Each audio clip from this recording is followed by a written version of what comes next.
finals, multiple occasions, host World Cups as well, and the European Cup Tour regular here at Soldeu. Obviously, plenty of really good real estate to ski. It's one of those places where such good spirits. It's been a couple of moments away from the start now, hoping for big moves from the main player. So quality racing going to be here. Hill is good, the steepness, the gradient, everything looking good, shaping us up to be a real backer. Drukov still been putting in performances on the Open Cup Tour, hasn't been able to find the speed on the World Cup Tour. Interesting, these are the places where you want to try and get your start number down so you can start into the early 30s on the World Cup Tour. So much talent on the World Cup. 7 in the finish. The second round, you up number 2, possible? Okay, yeah, I try to remember.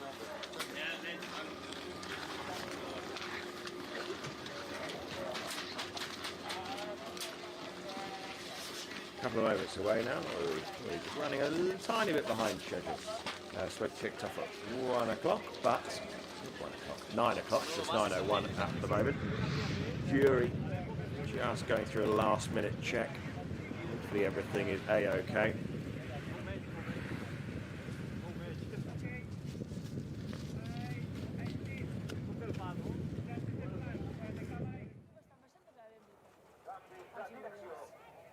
Cold and sunny, perfect conditions to be racing on the EC Tour. There's our standings leader, Lenza Haefler.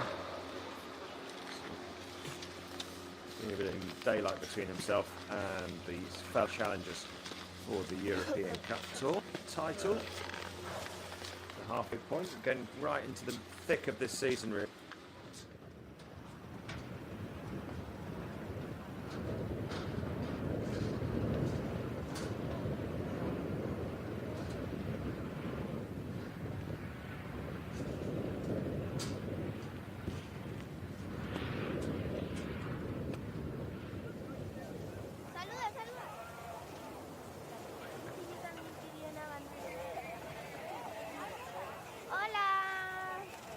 Estamos saliendo en la tele. Salimos en la...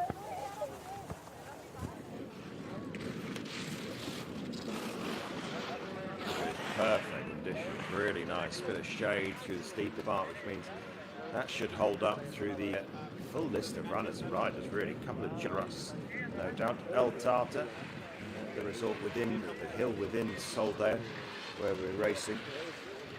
I'm not sure why, but we're running a bit behind schedule here. Expected to kick off on the hour. We are now a few minutes behind.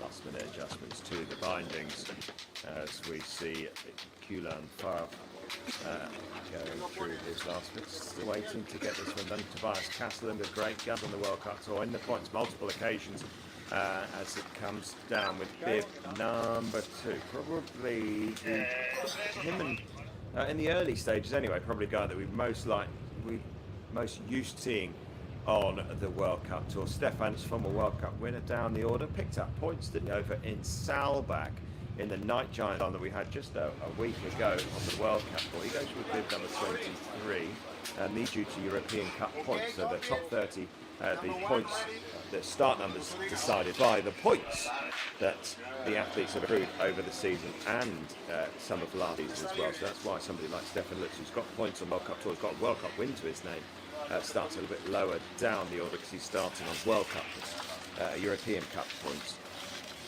Let's see, as we are, looks like we are finally ready. 5 minutes behind schedule or so.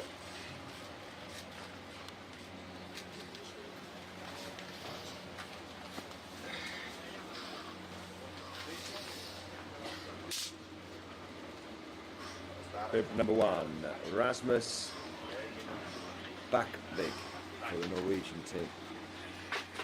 Pretty consistent on the EC Tour. Still waiting for a start here. Wouldn't get a job at Swiss Railways, would they?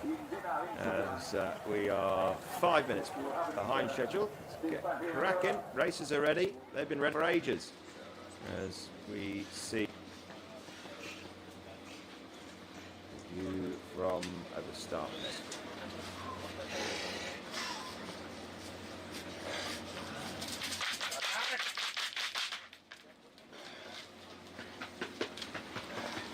Starter closes the one. One last time out on turn out. Sure.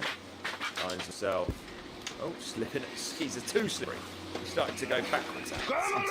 And we're underway here. It is European Cup racing. Great to have some live coverage that we can all sink our teeth into. The European Cup Tour as they're hotly contested, and it's a very, very competitive field. Let's see what the French team says. Something quite turny in the midsection as we see Backvig just losing his outside speed, just coming towards that transition phase, and a tiny bit late he comes down onto the flat. 20 seconds in and over into the shade. The shade really making it tricky. It's much darker than we're being shown on the TV screens. The television cameras are always doing a great job of just illuminating the track for us here, just watching it on our TV screens or our computers and iPads. But for the athletes, much darker in real life.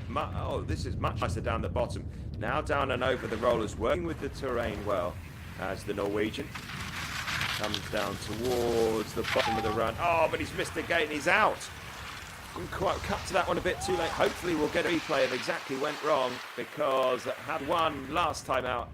Chases up with it, not finished. Down on his inside ski. We saw glimpses of that on the steeper turns towards the top of the run, and unfortunately didn't heed the warnings, and he is out.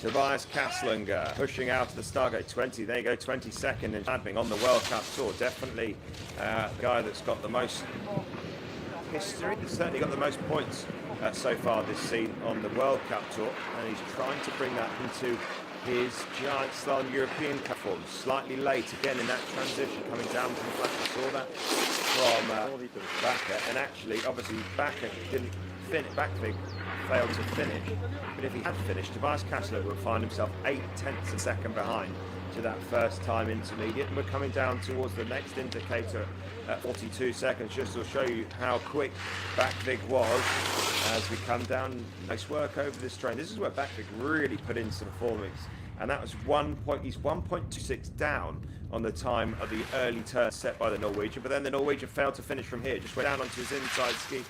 Much better, much more solid from the Italian, but shows you just how quick Backvig was going, because he was this run from Kaslinger to that last in time indicator finds himself 1.26 of a second behind as we come towards the bottom.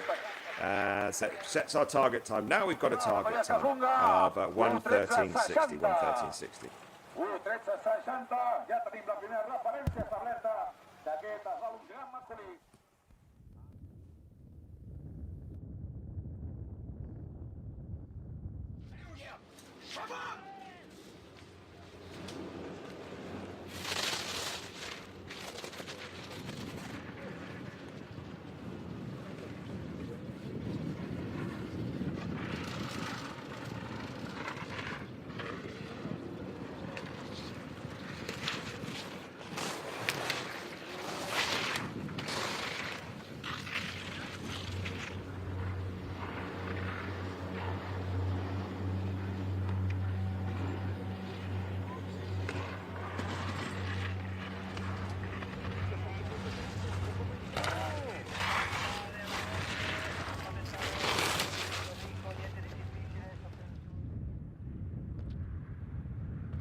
Apologies, having a couple of connection issues here, but we see this is Guillaume Febvre now coming into that last pitch. Some tough turns. The French team have set course, and they're hoping that Febvre would have got a bit of a better run of it, but he's late and he's out. Oh, only two DNFs out of the first three. Kaslinger looking very comfortable in the fish area. And again, more disappointment. Coaches and athletes will be frustrated, especially when your coach sets the course. You expect to get a better read. Just coming over, it's dark, it's icy, it's steep this final run in. But Favre couldn't find the speed, couldn't find the line as we head back up to the top for Alexei Ober-Serracanta. Spaniard will be feeling comfortable with the language, obviously, here. Great to be travelling on into Soldeu. We see Ober-Serracanta up at the first split. Half a second to the good skiing, good work from Spaniard. This is the dark, tough turns, fall away on that left foot, really to stay committed, as you can see. Coming down, well, he's carrying some speed as he comes towards the flat section.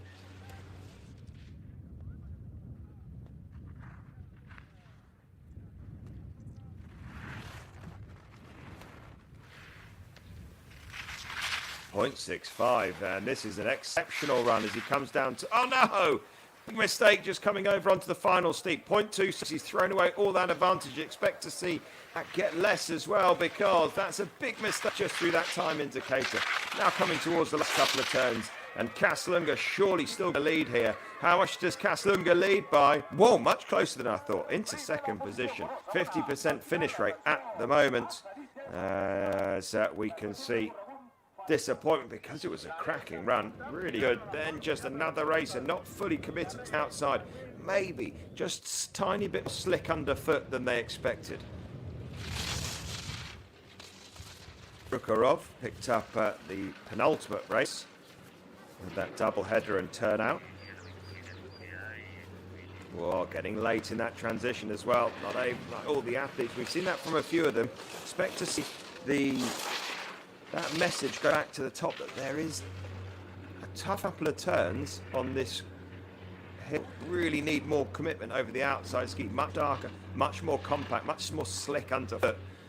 0.2 of a second the advantage that Prokharov holds coming through that first time indicator. Again, some good more turns in the middle section. Definitely utilising the terrain nicely. 0.48, good advantage for the Lithuanian.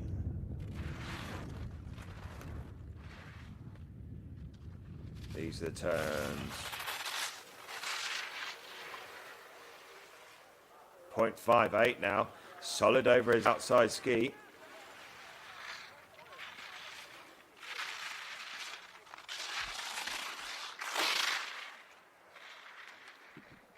Now coming towards 0.6 of a second and holds on to that lead. Not quite as clean as we saw from Kaslunga through those final turns, but had out of the 3 finishes, 5 started, 3 finished. Prokharov leads the way by 0.2 of a second in front of Kaslunga, and a further 0.1 of a second behind Kaslunga. Ober-Serracanta, as we see Lovren Parand onto the hill. Course has been set by his coach. Let's see if he can put in a nice and aggressive work through these top turns. Got to try and stay a bit more on it through these transitional turns. More mistakes from the athletes. Again, that message not getting back to the top.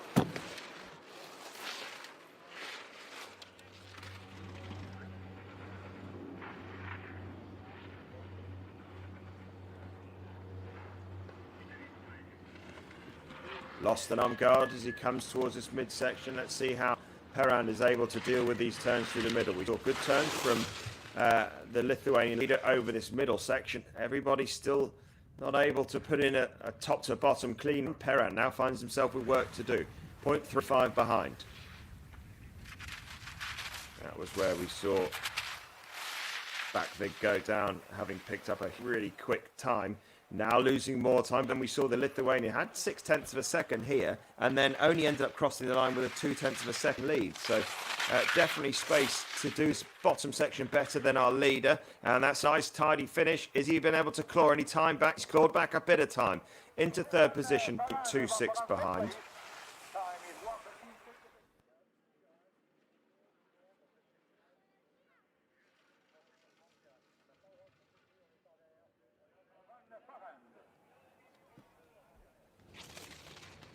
European Cup Tour leader Lenz Hechler on course for the Swiss team. Been consistent on the tour, won twice, and let's see if that consistency can be rewarded.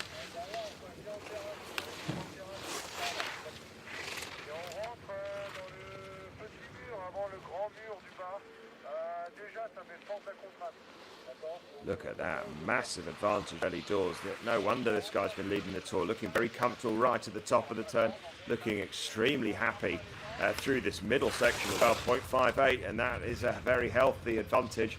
And expect to see him. Oh, he's lost a bit of time. Gets twisted up. Let's see. Hasn't cost him any time. So, oh, that's going to cost him some time. Late coming over the brow of the roll, and needs to stomp on his skis here. Back to a decent size advantage, and we. Oh no, he's travelled. Oh, an absolute disaster for the leader. Was 0.63. He was 63 points ahead of the rest of the tour at the. Coming in today, he just turned too early. Quite able to see it from here. Tried to drift his way in as he looked to try and control the line down the steep final section, and that's blown the tour wide open. The Swiss team. So many athletes having difficulties on this hill. Certainly testing the world's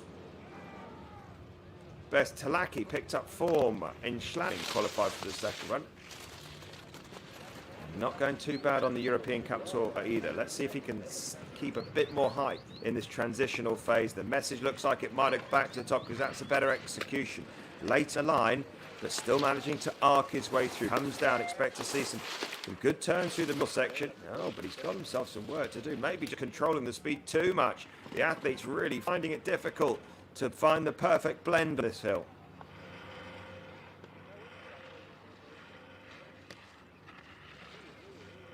.34, work to do. Let's see if Talaki is able to find anything. It's looked a little bit scrappy. Oh, it's not able to find any. It's lost a chunk of time, lost over a second between those two turns, and that's not even the quickest that we've seen through this section. Drukarov still leads, but only 4 have made it to the finish out of 7 starters. About to make it 8, hopefully, try and bump up that finish percentage. Oh, but Talaki finding it difficult to stay clean on his skis. Certainly, the snow surface is exceptional. This is the type of hill that really separates those guys really in form to those not quite able to find it. Talaki down into 5th position, 1.9, nearly 2 seconds behind. Simon Mauberger, Altabadir points his first point so far of the season on World Cup Tour terms. Plenty of experience on the World Cup Tour and the European Cup Tour now. Should be able to really get into the mix of it. This hill, really good. What a great hill this is. And the European Cup, that's the thing with the European Cup Tour. It's a tour that's trying to blood these guys ready for World Cup action. And hills like this really do it because it's a tough hill. We've got no space for these car park hills where it's so far away from World Cup. Well, this could easily be a World Cup hill, but easy peasy because it has got everything. 0.03 of a second down the first minute, losing a bit more time. A couple of those judder ruts on the steeper turns into those transitional phases, making it more difficult for these racers. Big drift as he comes over into this next mini pitch. Needs to try and stop the rot. Needs to try and get back in touch. It's gone the wrong way. 1.17. Hard work on these hills. Hard work on those skis. The setup needs to pinpoint perfectly. But you've still got a risk. Nice bit of risk those last couple of turns. But you have to say, thankfully, he's clawed back a little bit. Time was 1.17 down at 1.83. The difference between him and Drukarov. Drukarov going better and better, even though Drukarov had some mistakes in that bottom part, he still holds on to the lead. Fadrij went in, came close to picking up points in Albodum on home snow in the World Cup there. Really getting the opportunity from the Swiss team to start more World Cup resorts. And let's see if that can find the confidence on the European Cup Tour. A little bit further down the tour standings than he would have hoped, but that's because he's prioritising World Cup at the moment. You can see why. Solid turns on those fall-away gates, looking absolutely rock solid, gets jetted out, but then managing to get the skis back underneath them exactly where it wants it to be. 0.32 the advantage of that top intermediate. Lost a lot of time getting catapulted up and into the air. Losing ski and snow purchase means he became a bit of a passenger. We've lost him. Here he is as he rolls over. One more time indicator, and we know there's time to be made up against our leader in through his last section. Let's see if Fadri could get back in turn. 0.81 behind at the moment. It's about trying to pick out where you can release the ski. This is good work from Fadri. Now down towards the bottom as he tries to make up a bit of time. 0.81 he was, and now down to 0.28. Nice tidy closeout right in the mix here. The top five separated by 3 tenths as Xuantin goes into 4th position, just over a quarter of a second behind at the moment. Good skiing, great reward for some quality turns towards the bottom. No one's been able to live with the speed, have they, of our leader through that middle section, though, as we see Oscar Andreas Sandvik, another racer that is trying to find his form in the World Cup Tour. Plenty of starts, no points on the board in World Cup. He's been on the podium for the first time this season in GS, but you can see very, very late coming towards those transitional turns. Somehow still got a green light, but you end up paying for that the lower down that you go, just because the speed is not quite there. Let's see how he gets on. Kind of 0.21.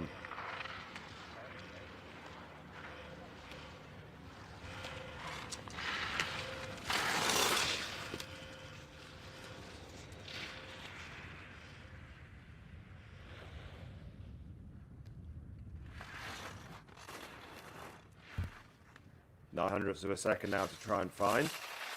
We see him coming over onto the steep, 1700ths of a second. This is good, can't afford a mistake. Oh, he's made a mistake. There's time to be made back up, isn't there, in terms of what the athletes have got to do down this last section. Really good, really tidy. Can he make up for those errors? Oh, it's a shame. Good turns right down the bottom. Position 6 for Oscar Andreas Sami from Norway, 1:14.01.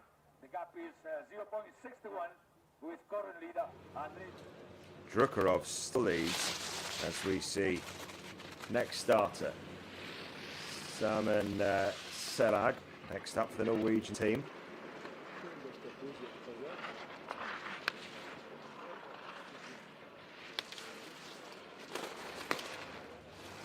Relaxed turns early doors, 0.15 behind.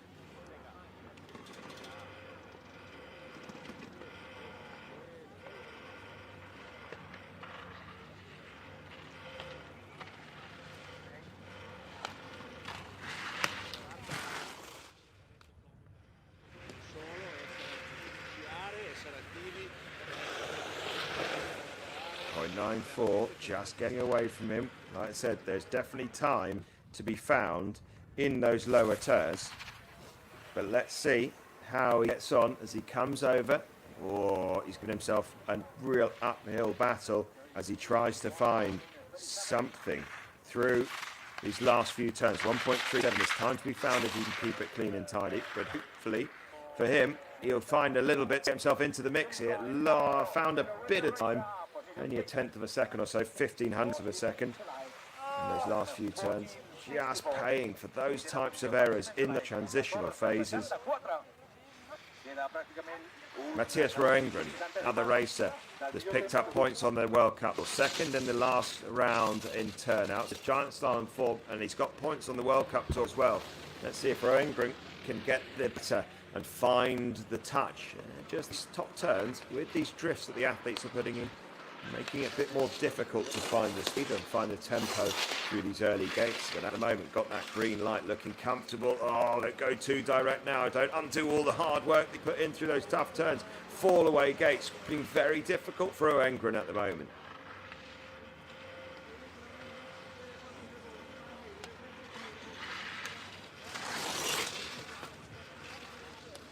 Smooth and silky smooth through these middle turns. Maybe not quite that same intensity, but he's giving himself a mix. He wants to be within, with any luck, if he can make up a tiny bit of time here and then stay clean tidy through the rest of the run, he's got an opportunity to find his way in. 0.85, there's definitely 3/10 at least that can be made up if you ski clean, but he's not skiing clean. Late in the line, surely that'll see that deficit grow. At 0.85, it started so well for the Swede. Now comes through these last couple of turns, some late runs on the middle of the steep, still manages to find a bit of time, 600ths of a second, considering that mistake on that final pitch.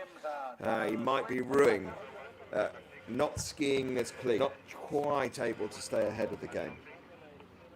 Alban, Alesi, Canafana, another athlete that's picked up points on the World Cup Tour, third in GS on the European Cup Tour as well over in Zinal, and that World Cup form starting to come. Just hoping that the coaches have set something that really suits him. It's explosive, it's dynamic through these top turns. It's a little erratic, but he's on full charge. He's hunting early doors on this run. Gets the reward for full attack on those top turns. 0.37, very healthy advantage.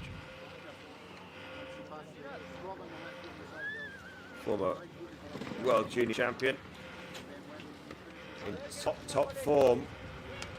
Great top section, that dynamic ski racing. It's a little loose, it's a little wild, but it's quick.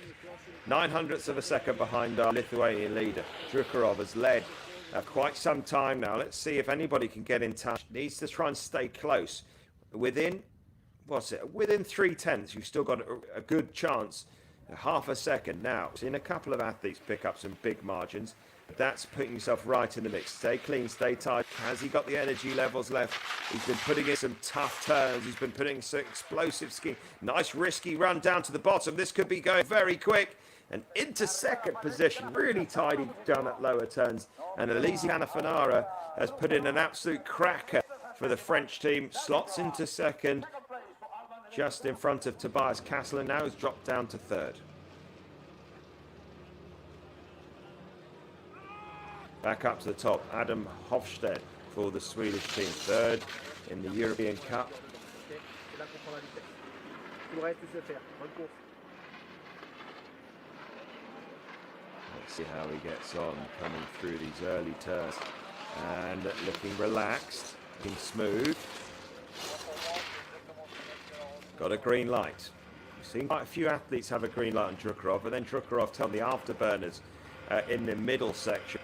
Made a couple of mistakes at the top, a couple of mistakes at the bottom, but in the middle section, there's, oh dear, and he's out. Another racer bites the dust here. Plenty of DNFs. It is a tough hill, but that is our 1, 2, 3, 4 DNF. Just getting catapulted out at the end of the turn. Tough hill, but these athletes, giving it too much respect. A lot of errors from experienced athletes on the tour. There's our leader, Andrei Drukarov. Looking very comfortable with that lead. It's tight behind him though. He is, what is he? He's 1600ths ahead of Canafanara, who's in second position. Tobias Kasslinger in third, 2/10 behind. At the top six, separated by 3/10. Then there's a bit of a jump. Oscar Andreas Sandvig in that seventh position, over 6/10 behind. So that's where it jumps, between 6 and 7 at the moment.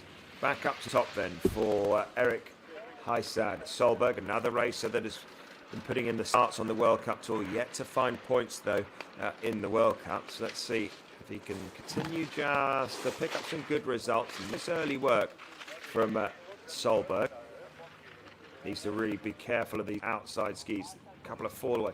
The top turns, it falls away on the right foot. These middle turns, it falls away on the left foot. So you really have to be able to stick with your technique. Make sure that you stay compact over your outside skis, because these ice conditions, nice and cold here in Andorra, in that the snow surface is really going to hold up, but it's challenging, really tricky. Great hill, great for the racers to come and show what they've got. There's a bit of a drift coming over, and you can see a couple of little tracks on courses for some of these turns. Solberg, bang touch though, 0.27. You could easily see this light going green at the bottom, but he's made a big mistake in the middle.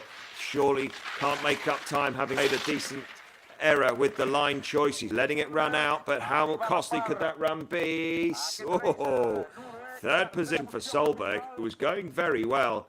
Slightly late on a couple of turns as he came into that section, and unfortunately not able to get the green light, but he's still right in the mix, shaping up very nicely on this second run. 3 podiums for Fischbacher in this season. And, a bit of a drift. Trying to cut the line. Oh, and he's getting late at the bottom. What's the top split saying? He's been aggressive, hasn't he? Not quite able to be maybe as clean as he would have hoped for. 0.26 of a second. Not too bad as he comes over on the, considering it's been very scrappy.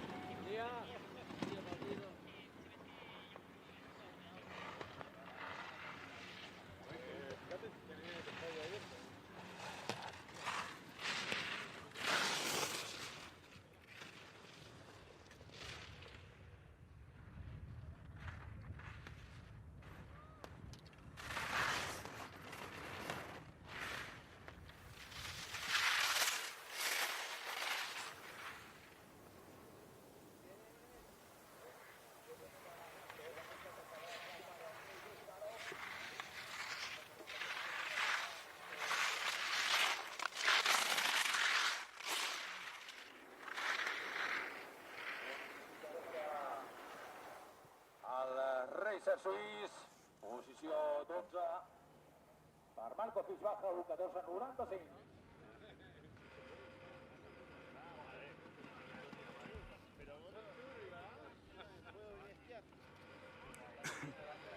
Bridger Guile on course 22 starts in the World Cup top. No points for him just yet.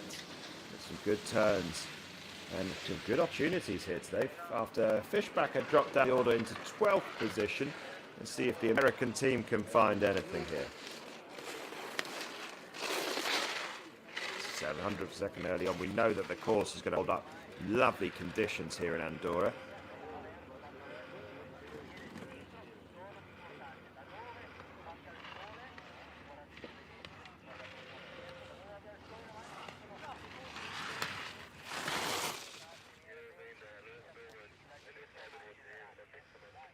Half a second to try and find Guile.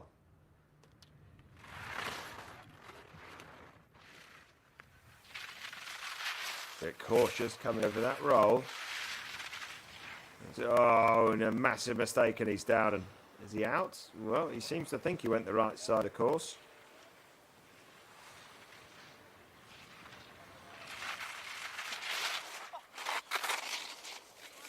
And not being able to read the terrain changes, not been able to find the touchdown hit. Definitely not one to remember. Got caught up, hooked up. Must have made it around the right side of that gate, otherwise he would have continued.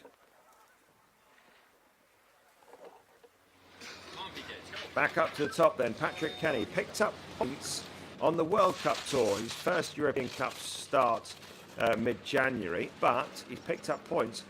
Well, he made it onto a second run over on home snow in the United States of America at Beaver Creek World Cup Giant Slalom, but hasn't been able to pick up any World Cup second run since then. And considering how late he's been in the line, to only be 1700ths of a second off, but that's surely going to change now. More late skiing and he's out. Well, races for this one really, really difficult.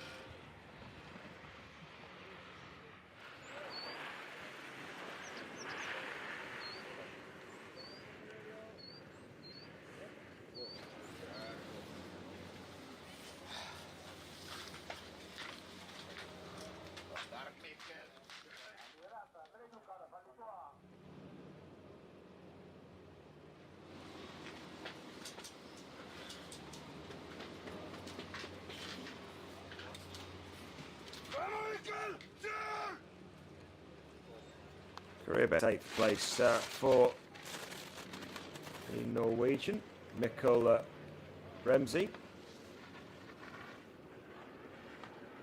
Well, we've seen plenty of athletes really struggle on the hill here.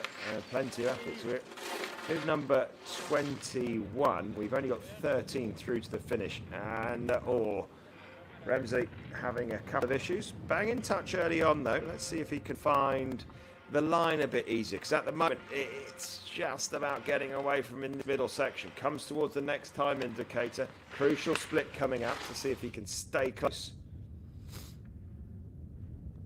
9/10 of a second behind, or just leaving himself with a bit of work to do. Doesn't really want to get towards this next split with too much more of a deficit. We know that there's time to be found in the lower turns.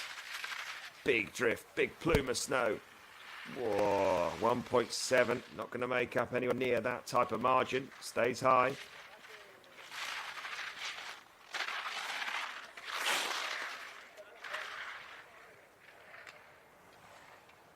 And 1.36, thankful for him anyway. Puts himself a bit closer, 1.7 down to 1.3. Not a bad effort through those last few turns.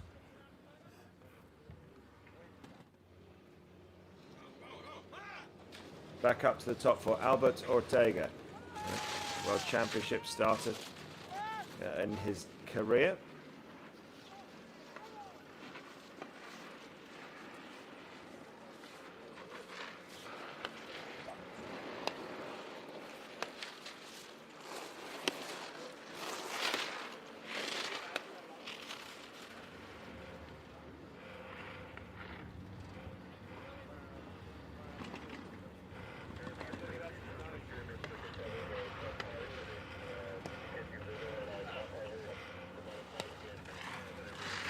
Hundredths of a second, still in touch. Needs to work hard over these rolls, try to get the terrain changes right. Oh, 1.35, a bit further than he was hoping for. And maybe just now that the ruts through the track.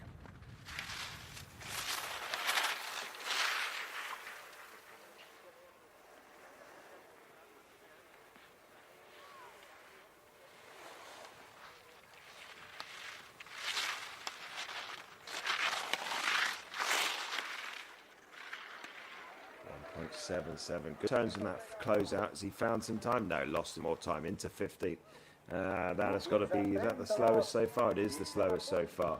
Well, plenty of athletes have struggled down this hill. It's a great hill, got everything in it, all that you expect and hope to see.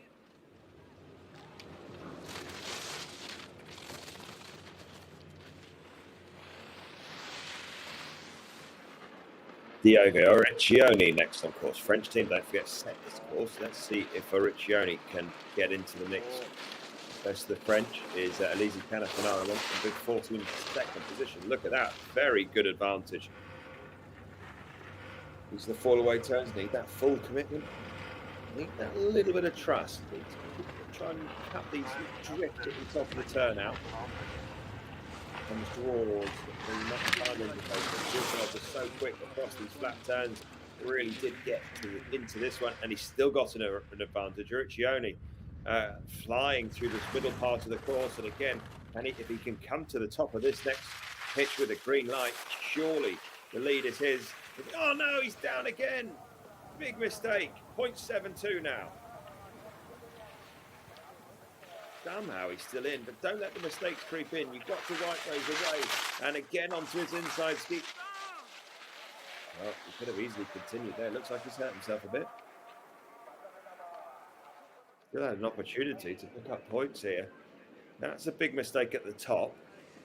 Didn't lose that much time. I mean, yes, of course that will lose, but when you're considering that we've had plenty of people struggle on this hill. Right, former World Cup winner, Stefan Lutz. He's been on the point so far, 2 World Cups so far this season. So, finding that old form a couple of times on the World Cup Tour. Now trying to pick up a bit more consistency. Make sure that he's in the mix and in the running on the European Cup Tour. Let's see how he gets on some early turns. Lovely, good, committed, as you expect. So much history against his name. Quarter of a second in front. Working really well through these turns in the middle part of the racetrack, and he stay with a green light. This is where Viktorov really found something special in this section, and from the next intermediate to the bottom, 0.65. Lost a lot of time in those transitions for Lutz.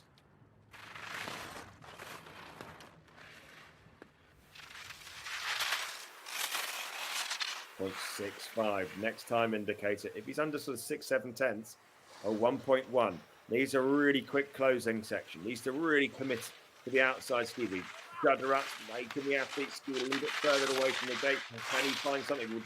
Can he get under the second? Needs to get under a second, really. Can charge his way on that second. Ooh, lost time. Not many have lost time to Drukarov through those last few, shaking the head. And not the run that he was hoping to produce.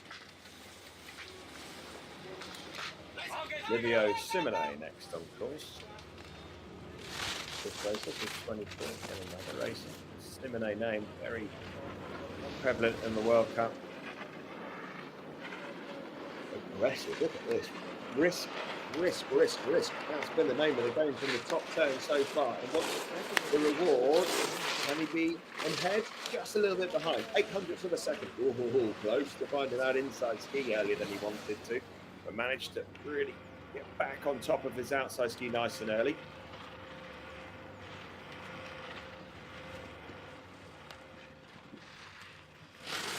Smoothly does it. Lovely stuff. This is great skiing from Livio Simone.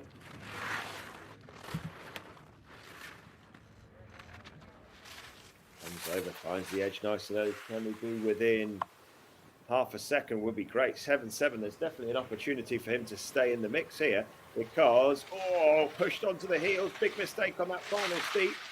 As he is definitely trying to squeeze his way into under half a second would be exceptional. Can he find the top 10? Oh, 11th position. Good run from Bib, 24 to find himself into 11th position. Some great sections through there and finding the touch. Definitely in form and an outside shot for a second run charge, just over a second behind. Davide Leonardo Steppi. 18 World Cup starts for him in his young career.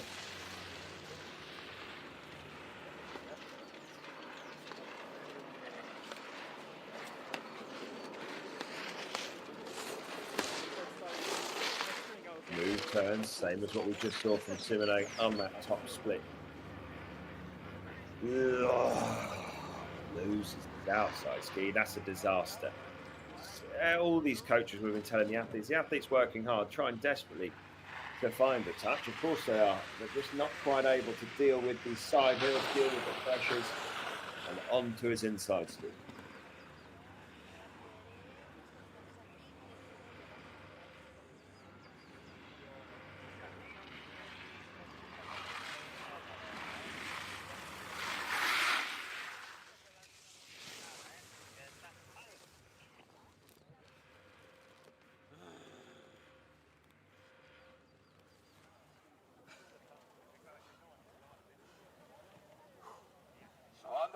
From Italia leads 1:13.40, second place Alpine.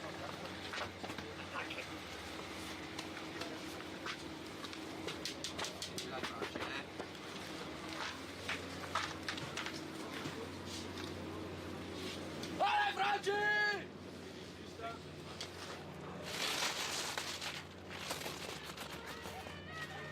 26 is on board, can't be slowly, prepare your first cruise, but after mid-30 we go to 45 seconds.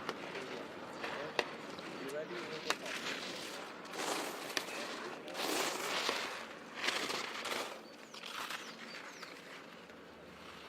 I'll go through after you.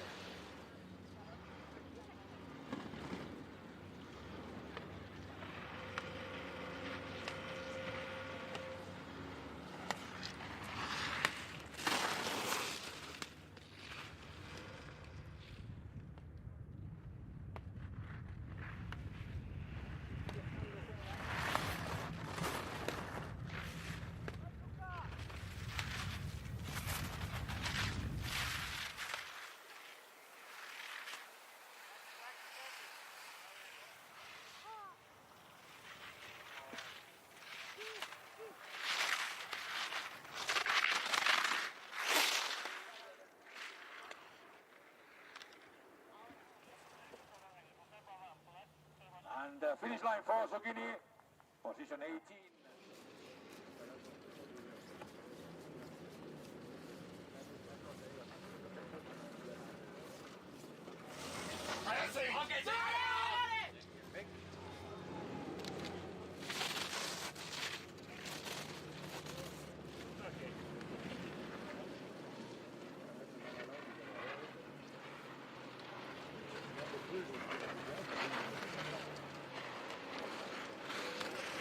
Zucchini for Italy, decent run for him, 2.21 back. But now on to Samuel Bissig, former point scorer on the World Cup Tour. He hasn't won on the European Cup Tour since 2021, but he's been focusing in on his World Cup Tour, but he hasn't been able to establish himself as a consistent point scorer.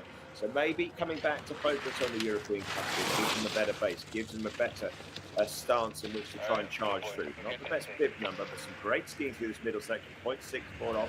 If you can be a second-ish on this final intermediate, there's still time to be found in the closeout to this run, but you need to stay on the line. You can't afford to be late as he comes over, breaks over, 0.98. A mistake coming at the top of the steep. If you're going to make a mistake, that's probably the mistake that you want to make at the top, so that you can just help control your speed, if anything. So it really doesn't affect it too much, as long as you have a clean closing section. As Bissig with a good run here, the Swiss racer into 12th position, 1.19 behind, and that's decent from 27th on the start list, showing that he's got some moves that got late. That's going to have been costly, obviously going to cost him some time.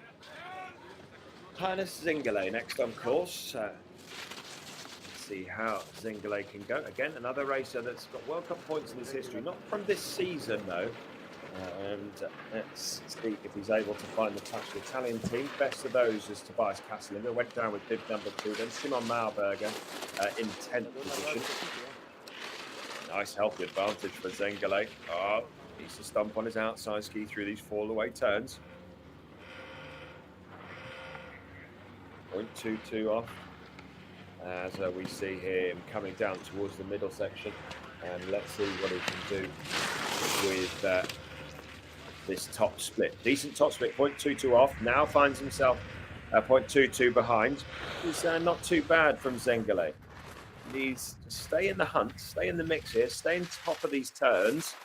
Coming towards the last time indicator. Again, anything under a second gives you a great opportunity. Oh, 0.53, great stuff. Wants to stay on the line. This could even get the lead back from here. We've seen athletes make up a good few tenths on this final steep, but this final steep now just started to get cut up. Nice finish from Zingele as he charges down through the line. Lost a little bit more time rather than gained any, but into 8th position gives himself a really good opportunity to get into the mix. Great stuff.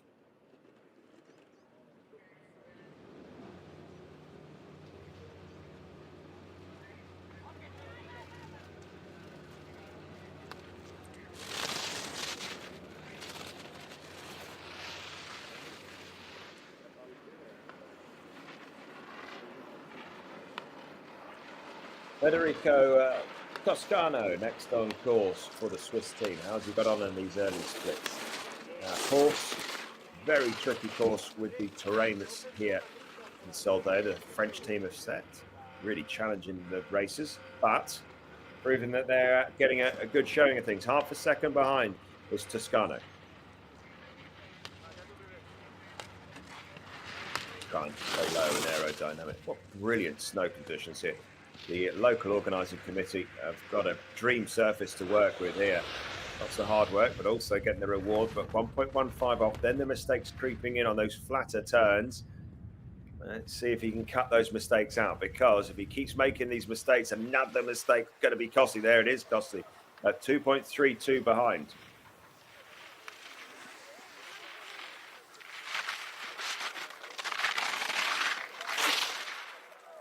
And around these last couple of turns, hasn't had quite so many errors, but still a run littered with errors as Toscano into 21st position, 2.63 behind.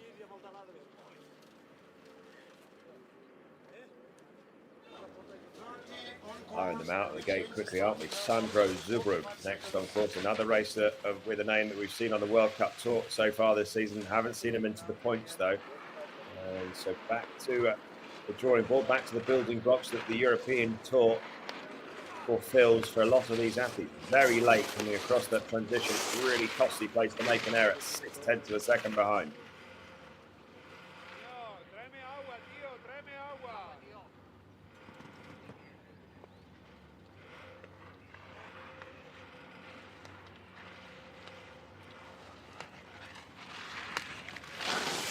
Smoothly does it. Has the damage already been done for Zubrug? 1.06 behind. We are getting through a bit quicker with the start intervals now as you reach the end of the top 30. The end of the top 30 points, like it is in the World Cup, are done on tour points, ranking points, so European Cup points for this specific race, and then from 31 through to the end of the fields on FIS points. So still works like that, as the same as it does on World Cup Tour. As we see Zubruck go down and out, and the course worker, I'm sure his heart rate would have just blipped a little bit as he saw Zubruck hair at him. And on to Simon Fournier, the Canadian. Again, another racer that's been putting in World Cup starts, but it's going pretty well. And funny, isn't it, going on to the European Cup Tour? Definitely not quite seeing as much fight from these athletes. Not sure whether they're really treating this as much as I'm sure Fournier would have put in a bit more hunt, a bit more charge had this been a World Cup than that throwaway finish. Valkvist next on course. What's he up? These tell you it's on my screen. There you go, 0.62. Not the quickest through that first time indicator. Again, to stand on his skis. Again, another racer that's been putting in the World Cup starts as well this season, trying to find the look for the track. That's these races, even though it's not speed, you often talk about World Cup downhill and Super G, especially talk about learning the hills, but still a concept and still a plan that is held on the giant slalom skis. Obviously, it's slightly less on slalom skis. The slower the discipline, the less that the hill plays its part in it. A 1.65 behind on that last time indicator. Still an opportunity to make up time on our leader through this final section. A tenth or two would be handy for Jesper Valkvist as he comes down towards the finish line, but scrappy on this steep section. Not sure if he's going to find any time. He hasn't. He's lost time, and he's 2.12 behind. Hans Graal Madsen next of the Norwegians. As ever, the Norwegian team always putting in the big numbers on the start list. Some great pedigree on the tour. 0.28 off on that first split.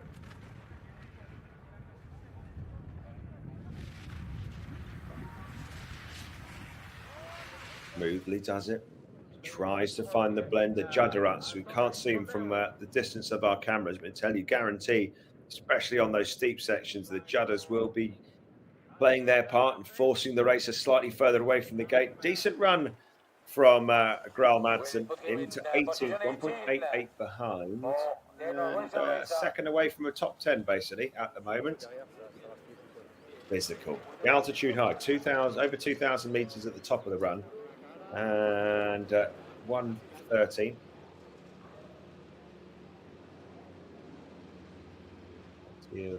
Quality left at the top. All looking for points today. Any Austrians here? No Austrian representation. Knowles Wieshenbrugger was supposed to be on the start, didn't start. Let's see if I think that was that. No, that was bib 37, wasn't it? Let's see if the Austrians are still here, because at the moment we haven't seen a single Austrian, which is a little bit odd. Lewis Mullenschultz, the Australian, picked up points last season on the World Cup Tour. Great to see him pick up his first World Cup points, and looking to try and just keep the racing sharp as he heads into, I'm assuming that he heads to World Championships in Saalbach. Whoa, very direct through these top turns. A lot of pressure happening to go on those skis at the end of the turn. And in doing so, mistake on that transitional phase, and not through lack of effort, not through lack of risk. The Australian finds himself 0.8 of a second off with a bit of work to do. Great stance on his skis, doesn't he? When he's right by the gate, nice and solid underfoot. Great body position, just keeps getting, that pressure comes on quite quickly and just sort of tends to hit him in the back at the end of the turn, and therefore makes it more difficult for him to use that speed and transition into the next turn. Let's see if he can somehow stop that rot. He's lost a second between intermediate 1 and intermediate 2. Wants to be a bit closer than that. 2.41 behind. Scrappy again on these steep turns. Oh, he's pushed onto the heels, riding switch. That's not a way to get down to the bottom of the run quickly. Like to think on his feet, but not to beat. 4.05 off 24th position. Back up to the top. Well, it is our first Austrian. Not sure what's going on with the Austrian team. Why we're not seeing so much on the hill. Back up to the top. We will see him through the first section, then drop down early doors. 1.22 off for Ryder. Ryder from the Austrian team. None with the Austrians, not in the mix on the tour standings either.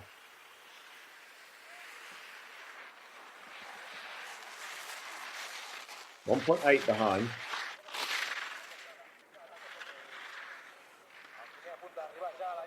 And 2.77 behind.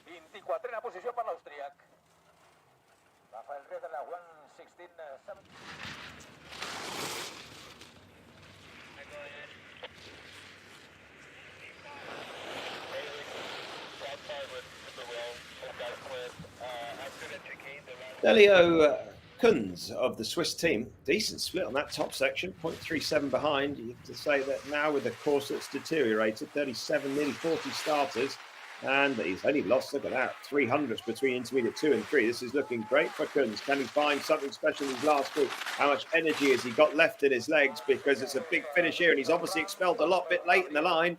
But a great time. Look at that, into 13th position, 1.16 behind. Great start.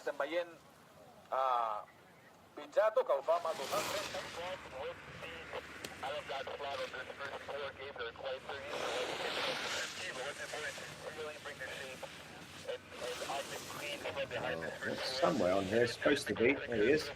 Stefano Izzato for the Italian team. Going okay, coming towards the bottom now. We are chucking them out of the gate very, very quickly.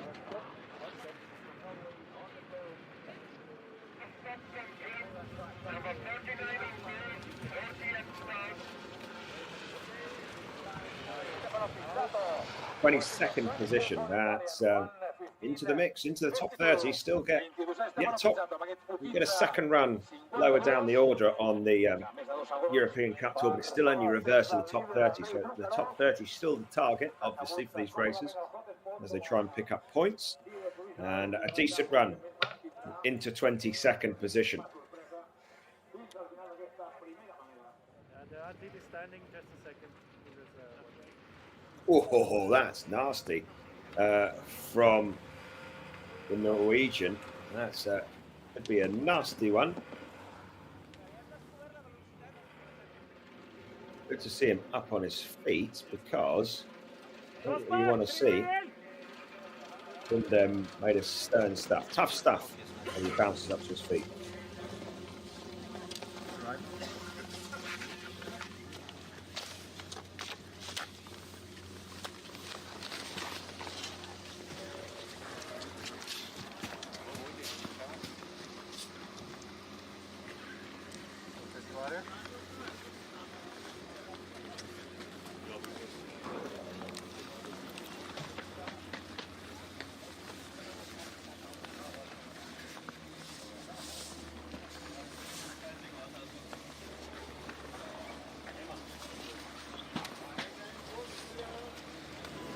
Back up to the top then, Joshua Sturm for the Austrian team. We have finally got some Austrians in this one. Joshua Sturm, points in slalom, if memory serves correctly. On course after that nasty crash from Kindem of Norway. Good opportunity for us just to see how this top section is holding up, still in the shadow. So you know that it's still compact underfoot, big error. And definitely must be chopping up again, struggling to see the snow surface from the angle that we're at. But Joshua Sturm, half a second up. There we go. 34th on the ground, but not bad effort considering that juiced onto the heels. Needs to keep that battle and keep that fight up.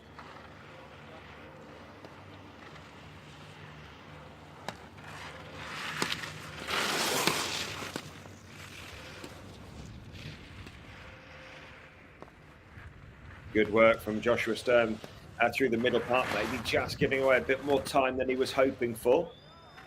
Big plume of snow, but plenty of athletes have had issues over these rollovers. Now Sturm needs to try and stay ahead of the racing line. stand on his outside ski solid.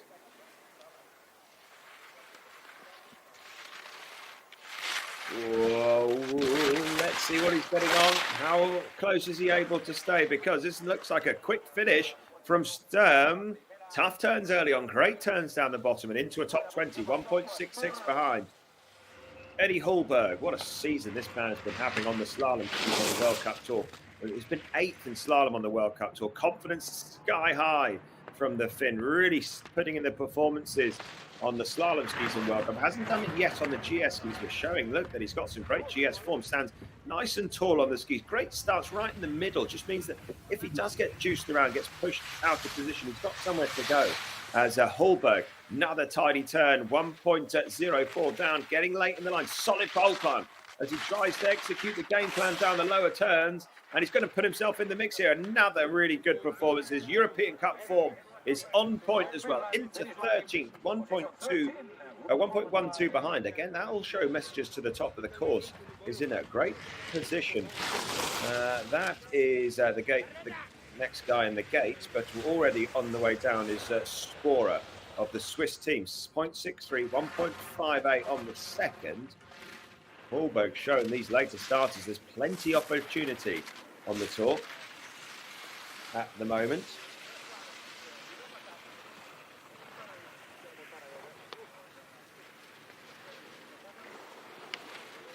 Whoa, couldn't quite deal with the pressure and shows you how steep this final section is.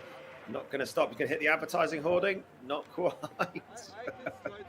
Well, at least he's got something for the gram as he comes to a stop. Continuing on, though, Cooper Packet at the top. This is a Cooper Packet, apologies. William Saint-Germain. And great to see him with his World Cup debut last time out. So good to see that he's finally putting himself back on a World Cup, but back into the mix. He's had so many injuries, as ever. Injuries part and parcel of ski racing, but this guy really struggled to keep that body in one piece, getting late down these lower sections. What's the split saying as he comes towards the bottom? I can tell you anyway. He was 2.27 down on the last time indicator as he comes towards the bottom. 3.38, a bit further away. Apologies, not quite able to keep up with the DNF from the last round up. Right, Cooper Packet next on course in the American teams. Started the World Cup in, was it in Soldeu? I think it was, no, Soldeu. Schladming. Failed to finish, but got some good footage for his Instagram as he got catapulted into the air, if memory serves me correctly. And he comes down these early turns. The American in the mix. He is in the mix. Wow, look at that. Is that accurate? If it is accurate, he's absolutely flying. 0.24 ahead, if that's true. My computer screen says it was 0.29 behind. We'll see at the next time indicator which one's more likely to be accurate. Some good transitional turns. Juiced onto the hood. Fixes that up pretty quickly. He's not 43 seconds behind. I think my computer's looking a bit more accurate at the moment. 0.74 behind at that second intermediate. Comes over towards this final steep. They're now to 1.03. Packet going great guns. If he can just keep it clean and tidy through these closing turns, he's got an opportunity to squeeze his way into a top 15. Just looking a little bit lethargic. Energy levels looking depleted for the American. There you go. Time indicators back where they need to be as Packet now. Good tuck towards the finish line and a top 15 the reward. Good ski. Look at that. From bib 44. Great stuff. 1.18 behind. On course at the moment, Battisti is not bad either. 1.14 behind on that next time indicator. One of those that with a clean middle section, good early pressure on the ski, but these offset swinging turns that the French team have set, proving very, very difficult indeed. What is he coming toward? 1.46 again behind the top 30. That's got to be the target because then you'll start early. 3.38.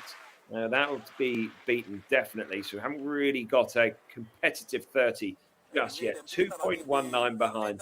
That'll be a nervous wait to see whether that's good enough to get onto a second run start. It's Eric Reed on course. That's Mathieu Fairbairn of the French team that's in the start gate, but we're looking at Eric Reed, who's been finally picking up some points on the World Cup Tour. It took him a while. He's got such a calm, cool, relaxed style. Can he use that to good effect down here? 0.42. Next time indicator coming up. What's he at? 1.07. Not too bad either. Find a couple of tenths down here and you can squeeze your way into a top 15, which will give him a great chance for a second run. Onto his inside ski, getting bounced around slightly as well. Oh, living dangerously, trying to keep the skis arcing and read across the line. Loses a bit more time in that final split, but into 21st. Should have an early start on the second run. Former world champion Matteo Fevre. Been a long time since he's been on that form. He's been battling to try and find that sort of form. Previous World Cup winner, multiple occasions, world champion, a couple of world champs ago. And let's see if Fevre can find his form, because he's struggling to get anywhere close to that form. And those struggles look like they're continuing. Needs to try and get inside the top 30. This guy's been bashing his head against a brick wall with his skiing over the last couple of seasons. And Fevre coming through the last couple. These are top 30. Oh, he's into 30th position. Oh, will that be enough for a top 30? I won't have too long to find out. Bib 48, Ryder Sarchet of the American team next.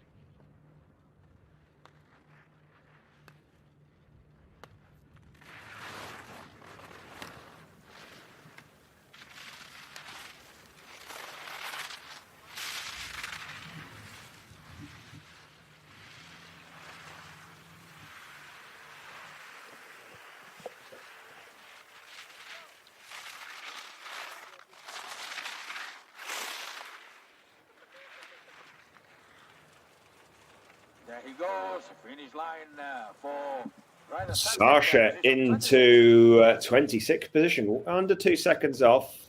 That'll be enough for, should be enough for an early start, as we see Kilian Pramstaller next to the Austrians, finally from Austrians. They've been struggling on the World Cup Tour. They've been struggling by the look of it on the European Cup Tour as well. And let's see how he gets on. What are we, 73 starters on the list here.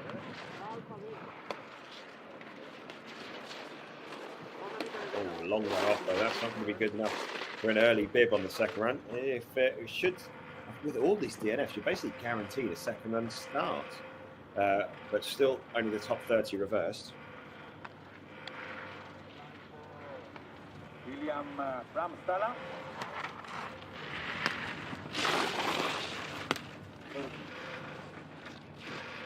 0.42 off. Oh, Torvinen, 1.72. The top 30 right now, starting to become a little bit more competitive in terms of what it's going to be a take to squeeze in, and it is 2.21 at the moment. So Torvinen outside of that one at the moment. That's the target. You've got to be under 2 seconds really if you want to be an early starter on the second run.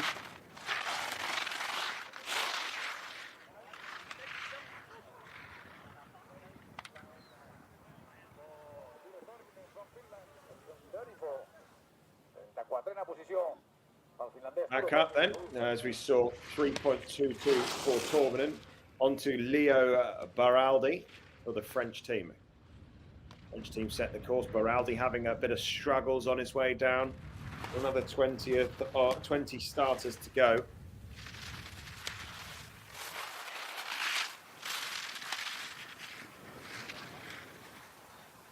Ooh, Baraldi struggling. Look at that, 4 seconds off. Not really making any major errors either. So, oh, and very, very late in the line, misses the gates. That was writing was on the wall. Back up to the top, racer in the small screen. Now into the big screen is Mark Steiner from the Austrians. He is going quite cleanly. It's losing time now, finds himself, I can tell you, the top split was 0.7. There you go. Their splits are on screen now. 2.23.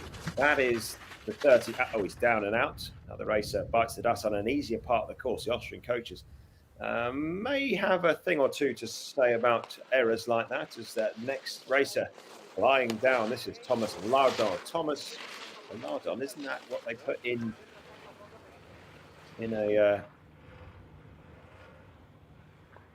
pasta sauce, the old lardons. Thomas Lardon on his way down, 0.33 off. Good top split. Can he find something smooth and clean? Good work, just getting juice onto the heels over these rollers. Needs to find the front of the ski.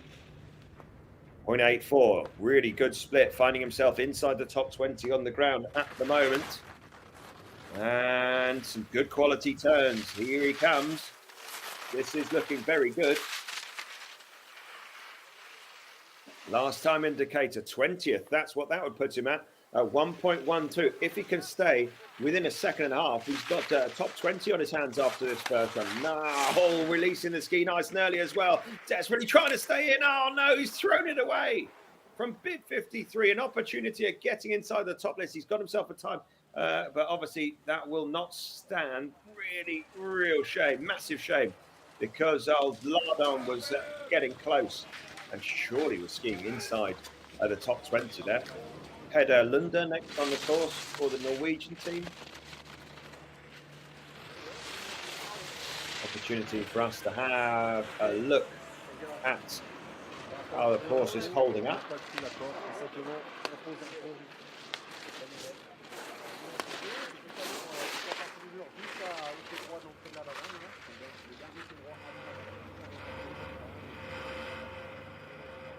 Two tenths off, and that top split looking very comfortable indeed. Standing nice and tall, getting good grip early in the turns. Oh, fixes up that little mistake quickly. This is quick skiing. Very good indeed. Linda over that break, and it keeps getting caught towards the heel. Managing to just have the strength and the ability just to get back over the front, even when he ends up on the heels. 0.84. Great skiing from Lunde. Oh, 1.39 again. This is the tough final turns, though. Don't throw it all away. Now this is where the mistakes are creeping in and the line getting later and later. Don't throw it all away. All the good work done on those top turns seeming to elude him slightly as he comes towards the bottom, trying to find his space in the 30. 26th position. Oh, yes. That's very decent. That is. That should be enough for an early start on run number 2. The Norwegian race, 1:15:37.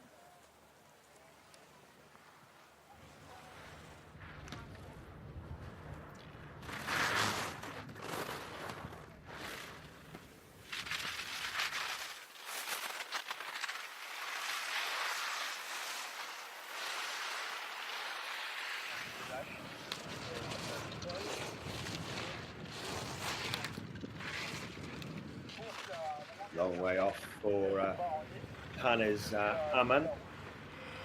Over 4 seconds off. Oof. Long way off the pace. Not the run he was been hoping for. 39 for Hannes Aman.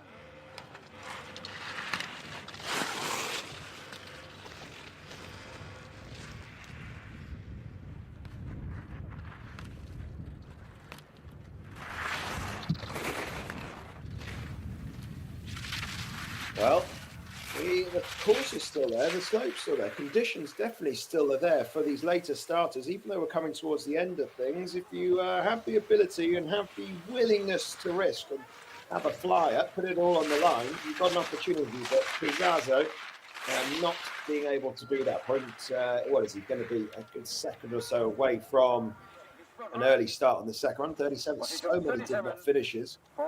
Basically guaranteed a second run here. Eric Giskaz on for the Norwegian team, coming towards the bottom, 1.11 off. Anything under 1.5 at this next split would be decent. But just as we cut him on the big screen, the air is starting to push him outside of the line. 2.14, and that's basically what you need to be inside the 30. Battisti is in 30th at 2.19 behind. That's where you want to be. That's where you need to be. As Gisgas across the line. What is he off? 2.68 behind. Not quite where he wanted to be. Jakob Eisner next on course for the Austrian team.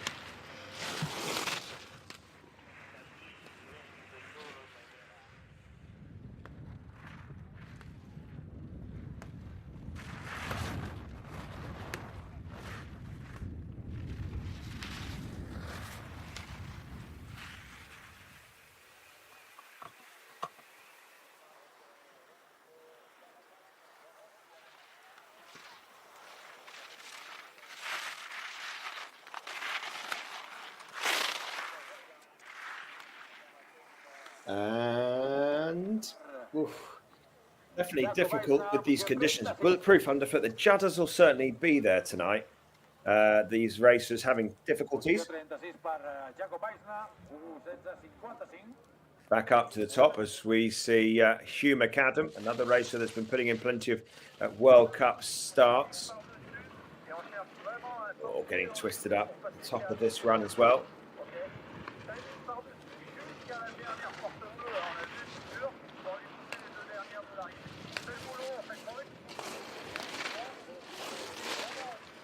Ooh, 1.67 behind. Ooh, that's a bit further away than McAdam would have been hoping for. It looked like the skis are biting into the snow as much as he would hope for.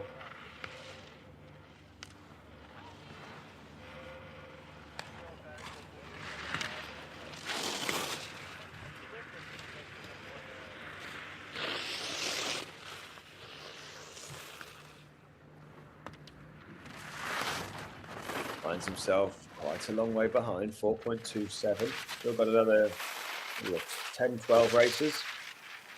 All looking to try and find an early start. And McAdam getting beaten up a little bit by this hill. Can't quite be in charge of what's going on. And not what he was hoping for on there. Oscar Heiner next on course as you see him coming down. What is he off on the first time indicator? He was 0.59 behind now. Finds himself at just under 2 seconds off. 1.95 at the second time indicator. Oh, going very direct. That's going to cost him more time. Fortunately, we just lost our timing graphics from the screen. There you go. Back on the screen.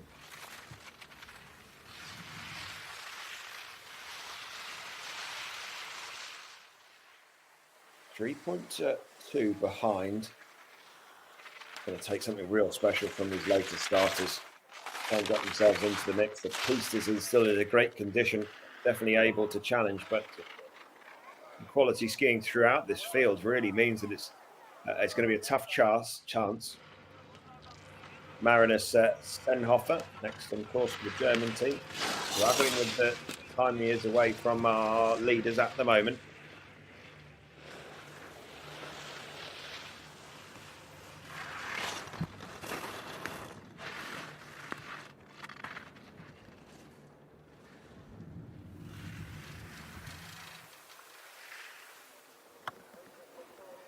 Stenhofer struggling to get to grips with this hill. Unsurprising, these later starters, the conditions very tricky. It's compact, it's icy, slick. That ice is pretty slick as well, and the hill really throws everything at you. Decent rolls, decent fallaways on both sides, some steep to flat transitions that need to be nailed. So you really have to be on your game right from the very beginning. We see Emile Bauer next on course for the French team, 2.99 away. Again, huge uphill challenge for anybody that's that far off at these early time indicators.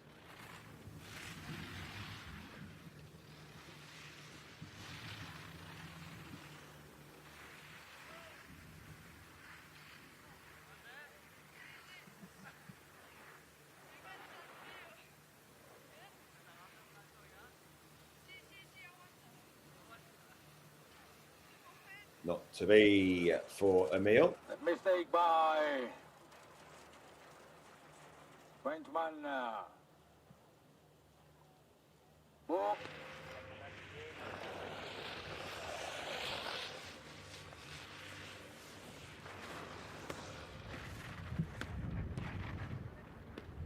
Lucas Passruder for the Austrian team.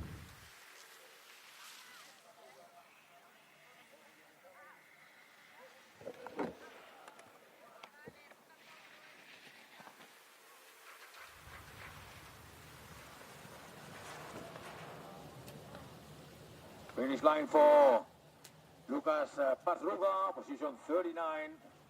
His time.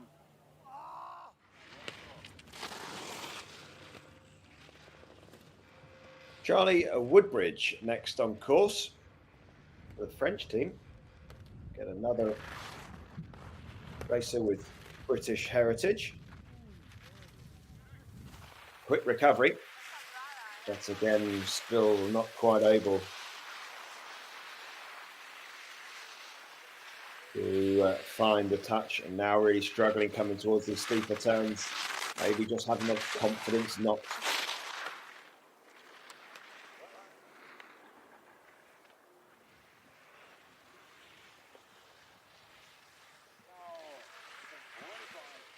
Ralph Seidler next on course for the Austrian. Next to the Austrians on as we start to come towards the end of this first run. Plenty of starters here, plenty of athletes wanting to come and try and find the form, try and find something special. But a very tricky hill, great conditions, great opportunities for the starters throughout the whole field, but so compact underfoot, really making it difficult unless you're stood right in the middle of the hill, the skis, and being perfectly balanced, being right, committed, you're going to struggle. And as you can see from Ralph Seidler, struggle is real, and the struggle is no more as he pulls the pin.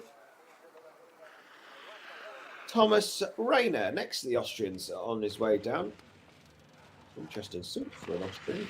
Can't be often set up unless we've got him slightly wrong in terms of it's Rayner. Obviously not past the Austrian setup, not skiing in part of the Austrian ski suit.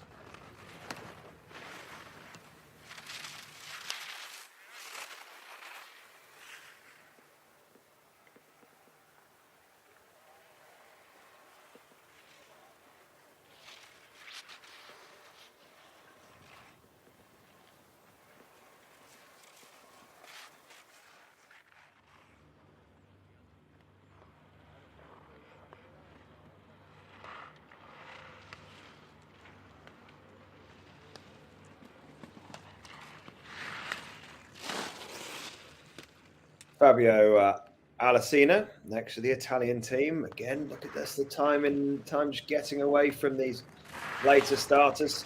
It'll take a heroic effort, really is. Not bad skiing, it's just so difficult once the course starts to just chop up just a little bit.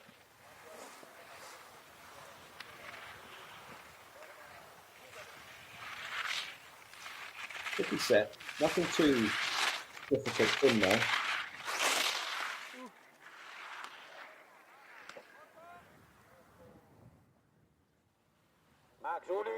Finish line for Fabio Alesina.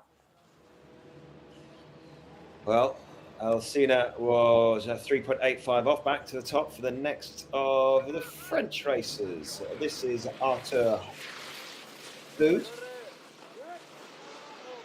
Oh dear, really struggling in those top turns.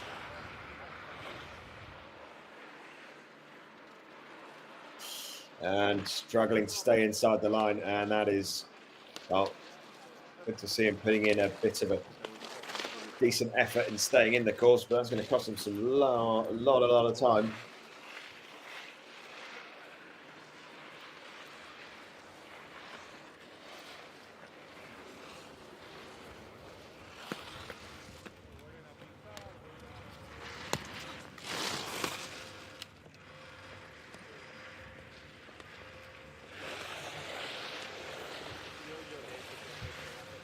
.17 off, no chance of getting into that top 30. I'm pretty sure with the amount of DNFs we've had, we should be able to get everybody on for the second run, as we see.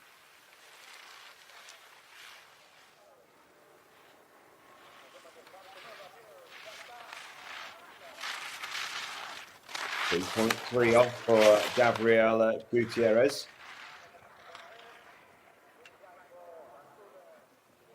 Well, that's apologies. That was food. Getting ahead of myself slightly. Coming towards the end of things then. 2 races left to go. But Gabriel Gutierrez of the Andorran team. Great to see Andorra getting some representation down here. They've got 2 starters. And Gutierrez, 2.21.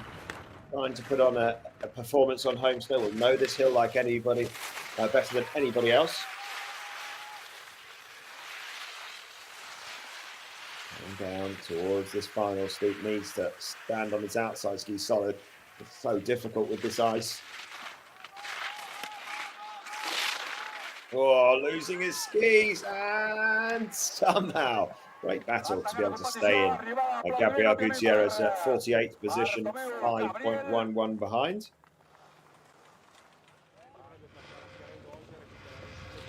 And then our last racer, Alvaro Calvo Santos. And calm, cool, relaxed, good stuff. Nice to see him putting in a decent, smooth run.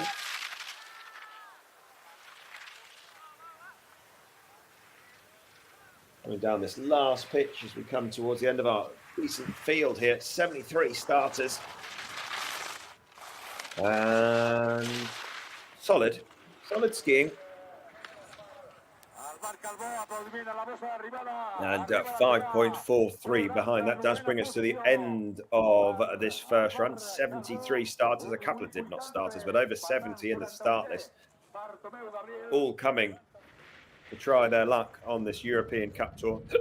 Excuse me. This is how it stands. Drukarov at the sharp end of things, very, very tight. Look at that. Down to 7th within 0.3 of a second. Then it jumped a little bit. The top 10 under 0.8 of a second. I have to say, this hill really does throw everything at you. And it is a tough, tough hill.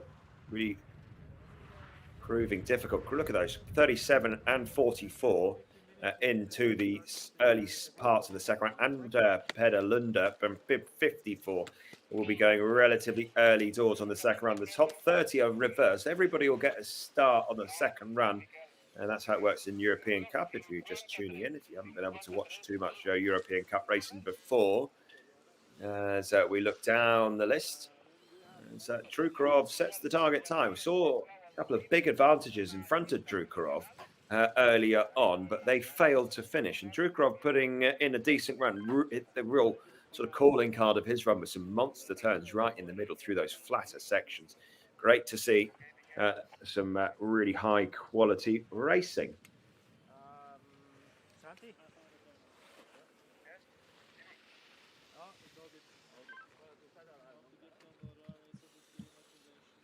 Plenty of did not finishes.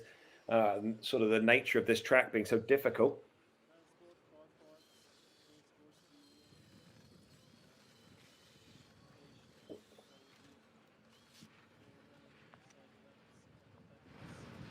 Well, here's how things line up.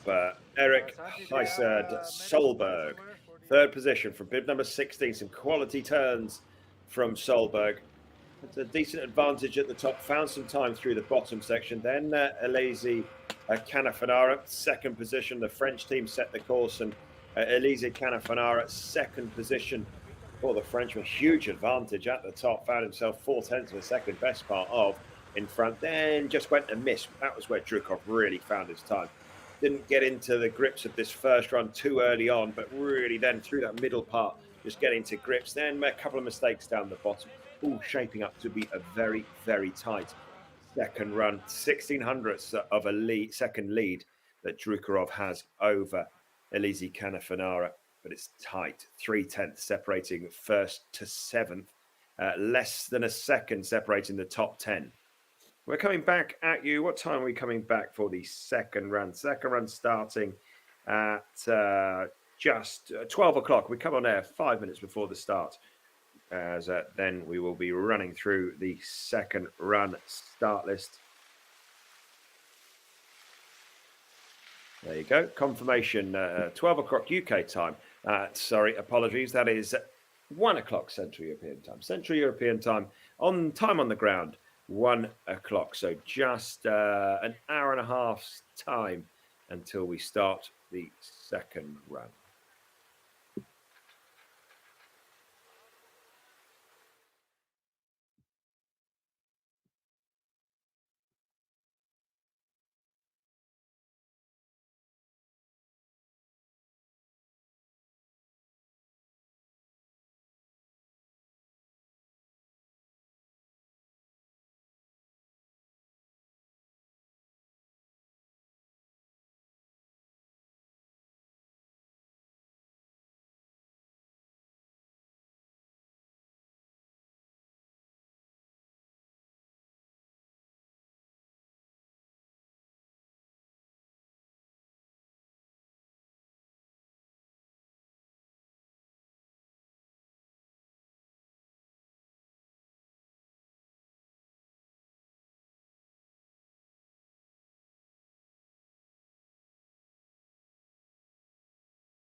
Well, hello there. Hello. Omar, are you there? Hello. Can you hear me? Hello. Well, are you there? Are you there? Hello.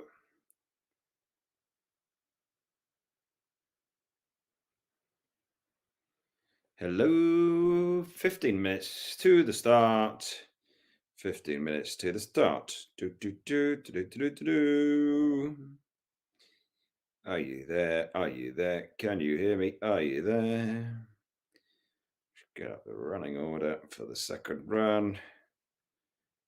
5-2. Hello. Oh, you're perfect. You're hearing me. Do you want me to try with some headphones, or are you happy with how it sounds with this, the laptop sound? Let me know. Let me know what you would like to do. Dun.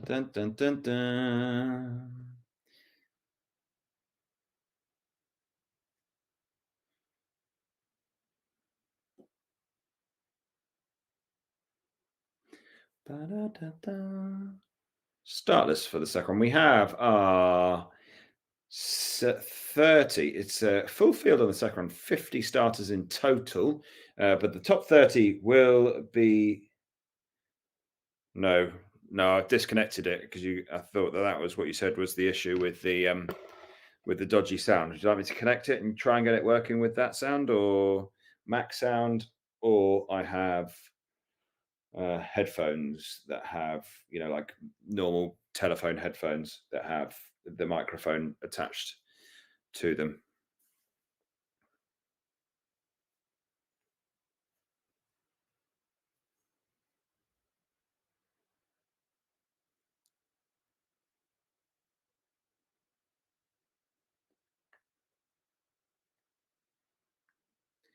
So let's keep, if it sounds good, let's keep it like this then.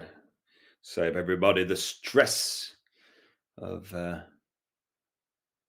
dodgy connections, if that's good with you. Perfect. Okay, I'm going to mute now. What are we going now? We're going live at 6 minutes to, which is in, what the time says, 14 minutes until we start. Cheers, Omar.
Ma ci sei anche tu allora?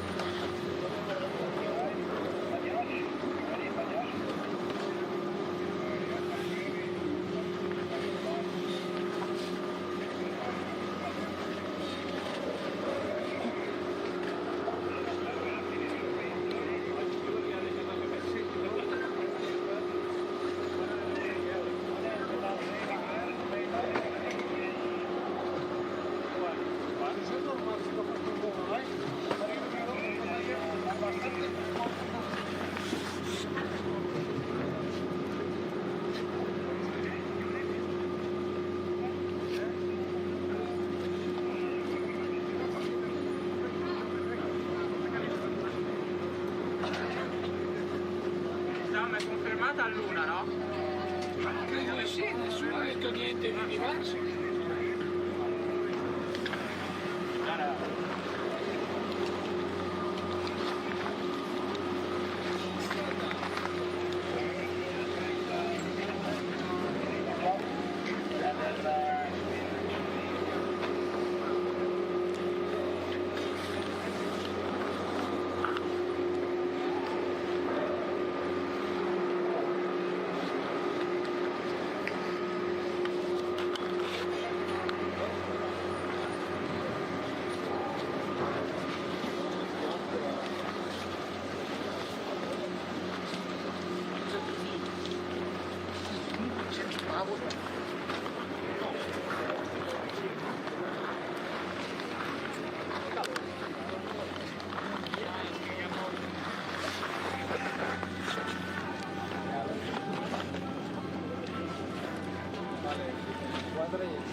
Sia libero di testa, ma concentrato sulla pelle che c'è meno curva e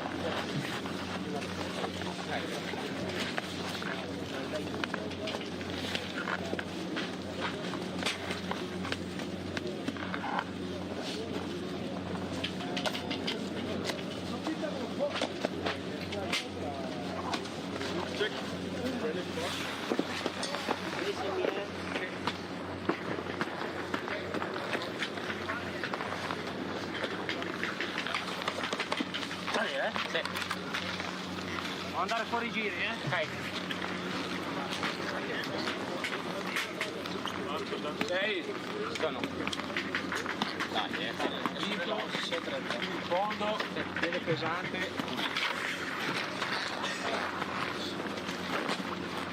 30 minuti schiacciuti.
If you feel it, it's yours.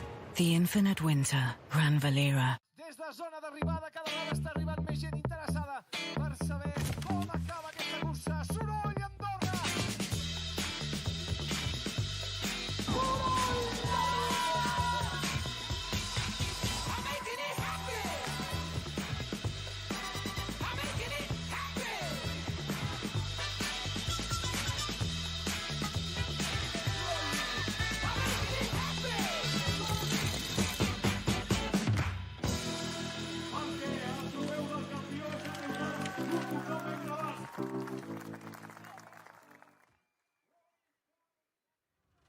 Well, hello and welcome back to, here we are in Andorra for Soldeu's race on the European Cup Giant Slalom Tour. We had 73 starters this morning and have got them down to, a fastest 30 that will kick us off in reverse order with Andrei Drukarov going at 30th, and then the rest of the field that managed to finish. Didn't have too many, having started with 73. We only got 50 through to the finish.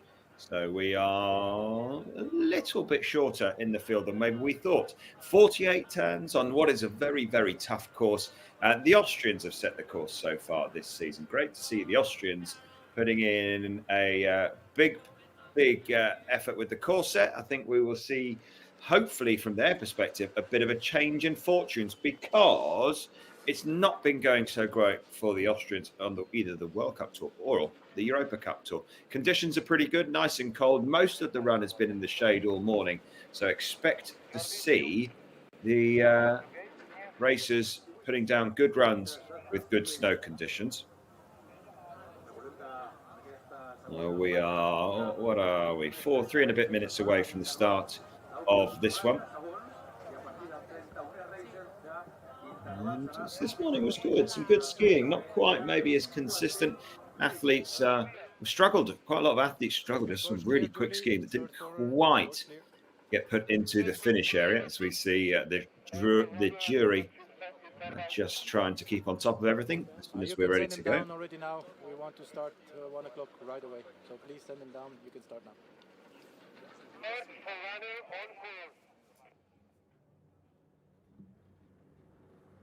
And that's how we are standing at the halfway point of this one. Drukarov leads the way, only 1600ths in front of Elise Canafanaro of the French team. They set the first run. Eric Solberg in third position, just 1700ths of a second behind. Then some big numbers getting in. Look at that. Cooper Puckett from bib 44 into 15th. Eddie Hallberg, 41 into 13th position. Eric Reed in the 40s. Ryder Sarchet into 26, who will be going early doors. Alberto will be kicking us off, going with bib number 1. So we'll take a look at the forerunners just making their way down this course. And these are a slow motion replay of our top 3.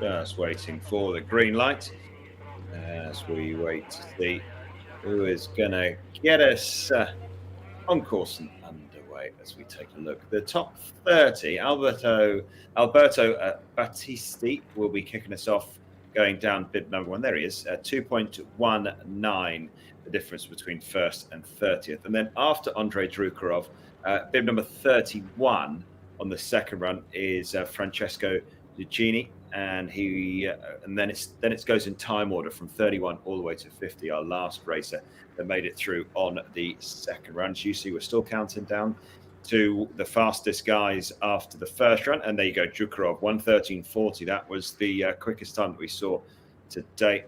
As then it jumps. So tough break, because at 2.21 Zucchini was away.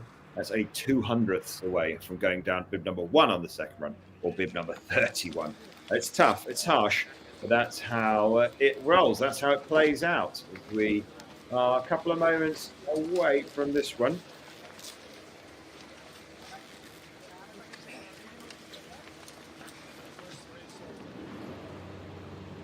Well, our leader in the standings, Lenza Heichler, failed to finish on the first run, as did Bakvig, who is in third position, as did Favre, didn't manage to make it through either of the French team. Did he? I think he fell.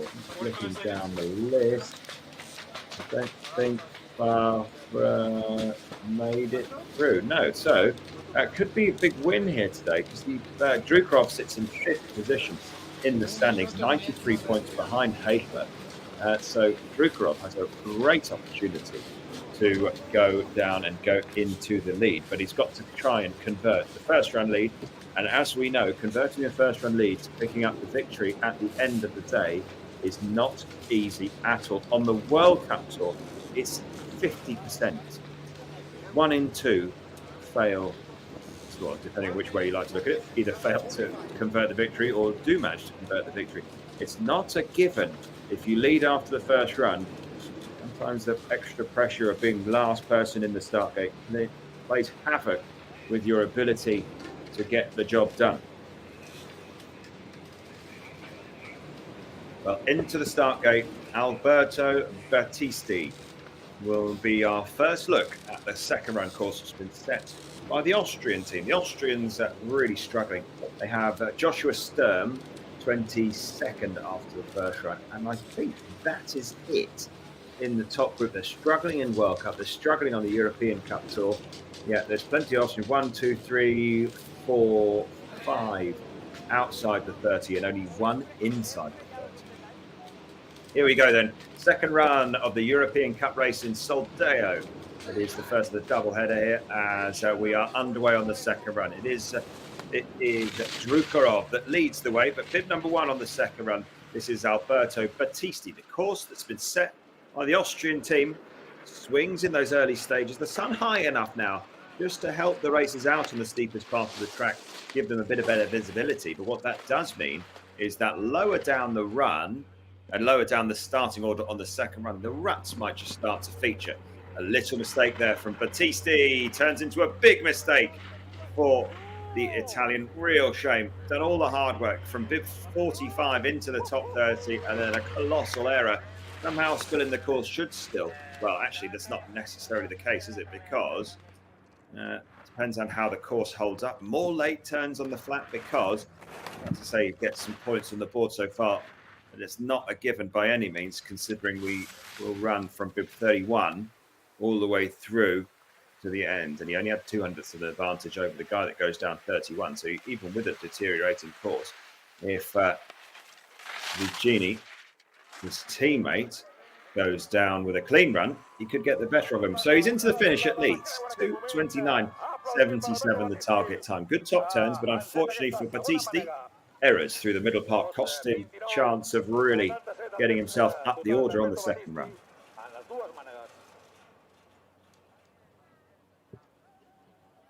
Back up to the top. Continuation of the replay there. Apologies for that. Jesper Valkvist, next on course, 700ths of a second he holds of an advantage over our leader Battisti. Let's see if Valkvist can really tackle this run. Still very turny on this top section. The Austrians are having to control the speed. It is a run that really has it all. Lots of terrain, lots of steep into flats and rollers across the flat section. Decent fall away as well. There, Valkvist found an extra 800ths of a second. This is where we saw the mistakes from Battisti, which means if Valkvist doesn't make any of those errors, he should have a very, very healthy margin on the second time intermediate. And what does he have? Well, hasn't stopped the clock just yet. There it is at 4.03. Yeah. Oh no, just getting caught out slightly. Quick thinking, quick reactions from the Norwegian and more mistakes. Oh, huge error. Look at that giant plume of snow as he halts all of that speed. Now finds himself, he's lost the second, hasn't he, against Battisti's time. Still got a massive advantage. Somebody's going to put down a clean run. Valkvist surely going to take the lead by a handsome stretch, but big error from him on the course. Also not a clean run. Valkvist sets the new target time, 2:26.58, and he is at 3.19 ahead. Going so well. And then just couldn't quite keep that run going. Just got caught out, twisted, and onto the heels, and then not able to stay clean.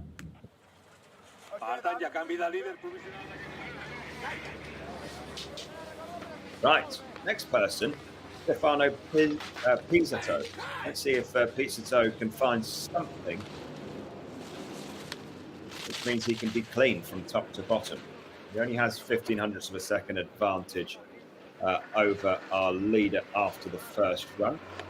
See what he's been able to do in this top section. Found a 1/10 of a second. Good stuff. Very calm. Another racer starting outside the top group needs to pick up some points today. Struggling to keep up with him with the cameraman. Hopefully, once he gets to grips with this next course, we'll finally be able to be a bit smoother with this camera work. 3700ths now in front. This is a very good skiing because Valkvist didn't make a mistake until the lower part of the run, did he? So let's see if he's able just to keep this next section clean. This is where the mistakes crept in from our leader Valkvist, and Pisato going very, very well through that section, which saw Valkvist lose a lot of time. Now, can he keep it clean and tidy? Good work in those steep transitional turns. And this is the lead by over a second, 1.09 ahead. Pisato sets the new target time to 25.49. See if he can move his way up the order.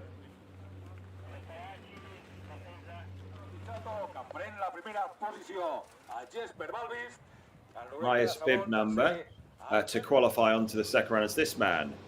Rider Sarchet has 1500ths of a second of an advantage over our new leader.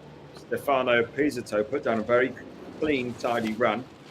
You have to say the door not open. It's in a case of ski clean and you get to the bottom in the lead, which has been the case for the 2 out of the opening 3. Let's see if Sarchet can continue what was great skiing on the first run to move up from 4 to its second highest bib. Make it into Riders down. Real shame. Look at that huge bib number, second highest to qualify in. Fails to make it through to the finish. This hill is unforgiving.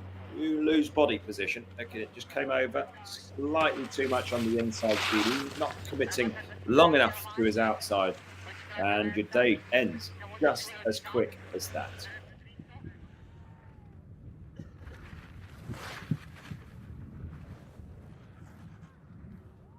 There's our leader at the moment. Pisato doesn't look very happy with his run, does he? No, thumbs down. Well, you don't be quite so grumpy, mate. You're leading, and you've got bib 45 on your shoulders. So I think we all want to be the best in the world, but it's about steps in the right direction, and that will be a good run come the end.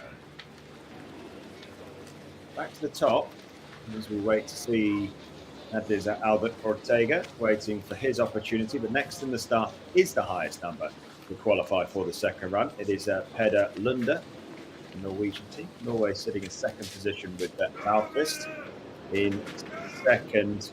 And here we go. He has a 1500th second advantage over our leader.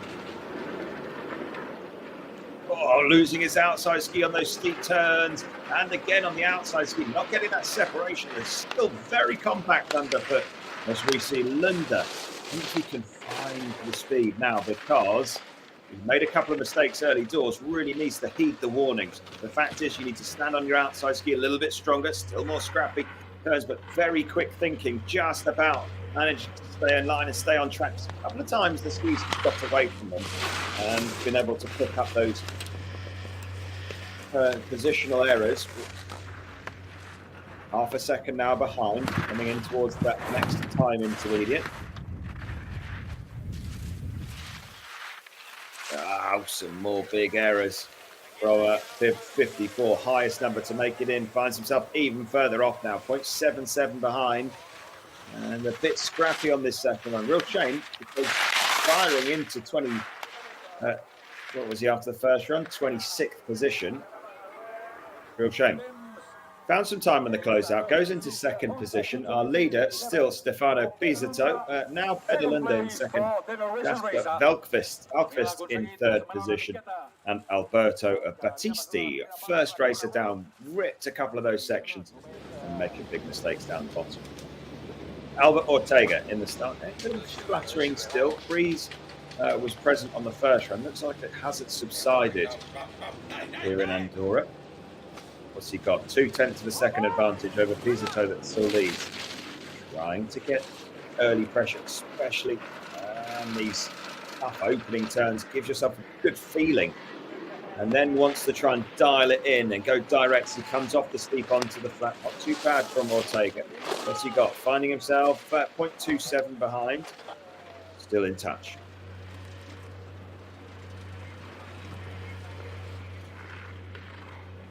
Twisted slightly, but still a run full of attack, full of charge is Ortega. down to the next time intermediate. Oh, how's it going? Looks like it's not quite as fluid.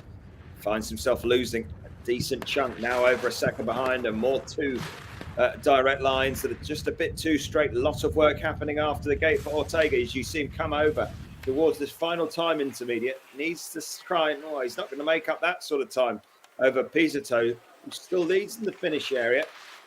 Hiding down the bottom, but all the work coming after the gate still as he comes down through these last couple of turns. Not bad positioning on the skis, timing just a miss from Ortega, and into fourth position. Top three unchanged after Ortega's run.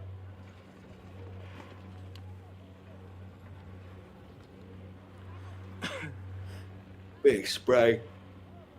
Look at how much pressure right at the end of the turn. I'll try and tidy that up a bit. Simon Telaki, 24th place after the first run, 0.22 the advantage over his teammate, but from bib 8, started very early on in that first run, didn't get into grips with this run, and will be trying to put down a bit of a flyer to march himself back up the order. Late again, you can see the outside ski not really gripping into the ice. How costly could that be as he comes down towards the first time indicator? Very costly. Look at that, 0.6 of a second loss. You could see that he was scrappy through the opening turns, but it didn't look 0.6 bad. More drifts. The Italians, that drift and punch style that they're sort of known for, especially with the likes of Viali Prandini doing it so prevalently on the World Cup. Obviously the quickest of the Italian giant slalom skiers in the world with that podium that he picked up already on World Cup Tour this season. The Italians love that type of style. So risky because a fraction of a second too much of a drift at the top of the turn means that you're slowing yourself down far too much. And you have to say for Telaki, struggling with that timing again, coming towards the steep, and a tough performance that he put down in the first run. It looks like he's having another tough time on the second run. Telaki gets to the bottom, going to find himself a long way down, 1.44 into fourth position. A long way behind his teammate, Stefano Pizzito. Still leads for the Italian team. He's marched up 4 positions on the second run. There is the leader, flanked by 2 Norwegians, Lundo with 54 on the left as we look at it, and then Jesper Valkvist on the right-hand side. Norway back in the start gate. Hans Grau Madsen, 23rd after the first run, quarter of a second the advantage that he holds over our leader. Would have had a couple of reports from the likes of Valkvist and Lunda, and he puts those reports into practice as he comes down now off the steep onto the flat. Already those top turns won't feel quite as smooth. The ruts at the top, little judders will have formed, making it more difficult for these racers to find purchase early in the turn. 0.04 of a second, the difference between Graal Madsen and Pizzito. Oh, off that first split, but a big error down the bottom, surely going to cost him some speed. A crucial place to make the error, not the place to make an error, just coming onto the flat turns. Yeah, and that's where all of that time has gone. One error on the flats can see plummet down the order, 1.32 behind. The top 3 separated by 1.09. So if Graal Madsen can find something down these last few turns, he's chipped away, he's found 300th, but it needs to find a bit more. Needs to really put the hammer down these last few turns if he wants to try and push his way up onto a provisional podium, but still a long way to go in this European Cup. Down through the last couple of turns, 4th position, 1.34 behind. Still Italy with Pizzito out in front. This was where that error crept in. Really costly place because look how hard he's had to ski up the hill just before the flat.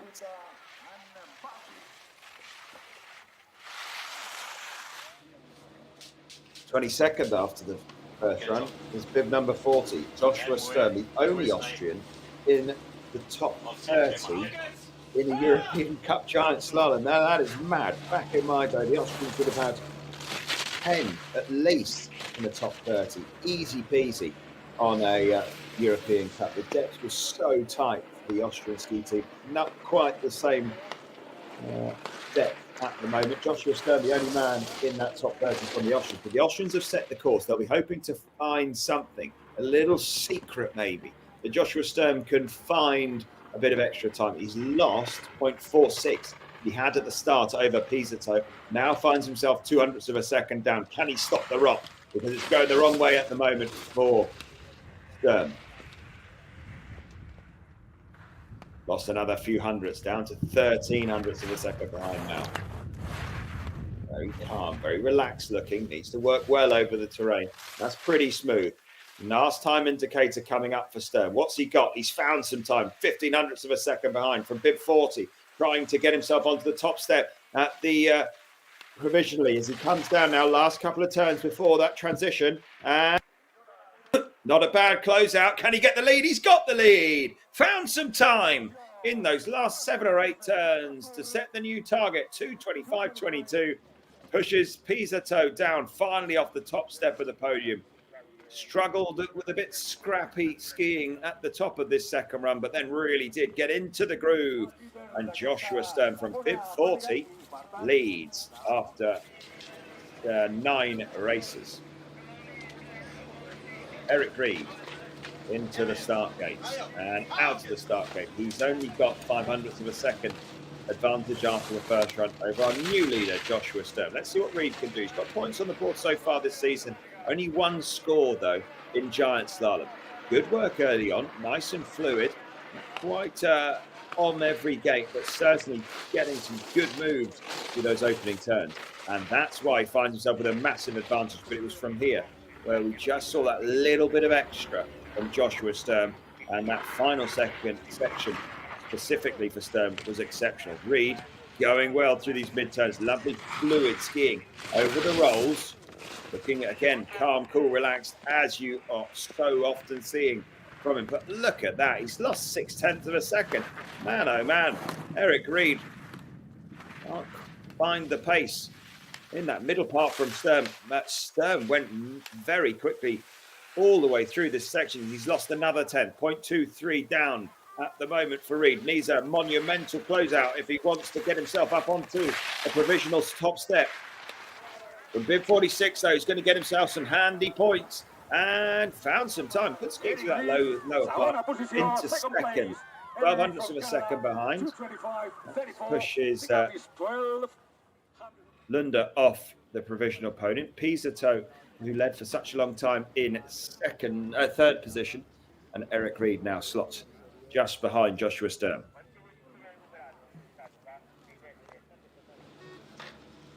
Marco Fischbacher, the next racer, 20th after the first run, 1100ths of a second to lead over Joshua Sturm. Sturm, again, in some scrappy turns up top, some big drifts from Fischbacher, staying right on the line with the help of those drifts. But is that going across them any time? Sturm left the door open on that top split. Fischbacher's only managed to gain 1/10 of a second. You saw Reed put down a half a second on Sturm on that top section, whereas Fischbacher not quite able to do the same. 1/4 of a second ahead. This is the crucial time indicator. 700ths lost nearly 0.3, or just over 0.3 of a second.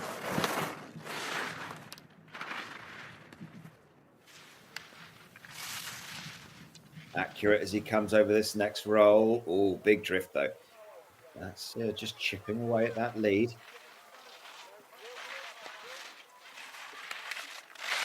Hard over his outside ski. A lot of commitment needed through these last couple. He's carrying a lot of speed through the finish. What's he got into third position? Reed hangs on to second. Sturm still leads. Fischbacher, good closing turns. Finds himself in third. Principado finally off the podium after a big march up the second run for the Italian. Fischbacher, good skiing, maybe, just maybe, not risking quite enough on that second run. Stefan Lutz into the gates. 19th after the first run, 0.22 is advantage. Former World Cup winner. Plenty of World Cup points and podiums against this man's name through his career. It's been a little while since he's been at that form, but great to see that he's still got that determination to charge down the European Cup tour, as well as battling his way down World Cup. Quite fluid enough on those opening turns, but as we said, with a 0.2 advantage, then should find some more time. He does, out to 0.75 of a second. For Stefan Lutz, needs to stay on it here, needs to keep with that risk. Couple of little drifts at the top of the turn as he tries to stay on top of the line. We didn't see too much of that from Sturm, and that's why Sturm's lower 2/3 of the run was so quick. And that's why Stefan Lutz has lost time. Still got a green light, importantly, though. 1400ths of a second. As we come towards the next indicator, this one needs to be there or thereabouts. 800ths now. Still got a chance of leading as Stefan Lutz, but these turns very late in the racing line. How risky is he able to ski through these closing turns? Big drifts at the top of the turn as well. As Stefan Lutz really charges, tries desperately to get the better of Sturm, but he's missed it. He's cautious skiing in that final run towards the finish. He'll be really frustrated when he looks back at the time splits, because some good skiing through that run has not been rewarded because of these extra drifts down the bottom of the run. Lutz down to 5th.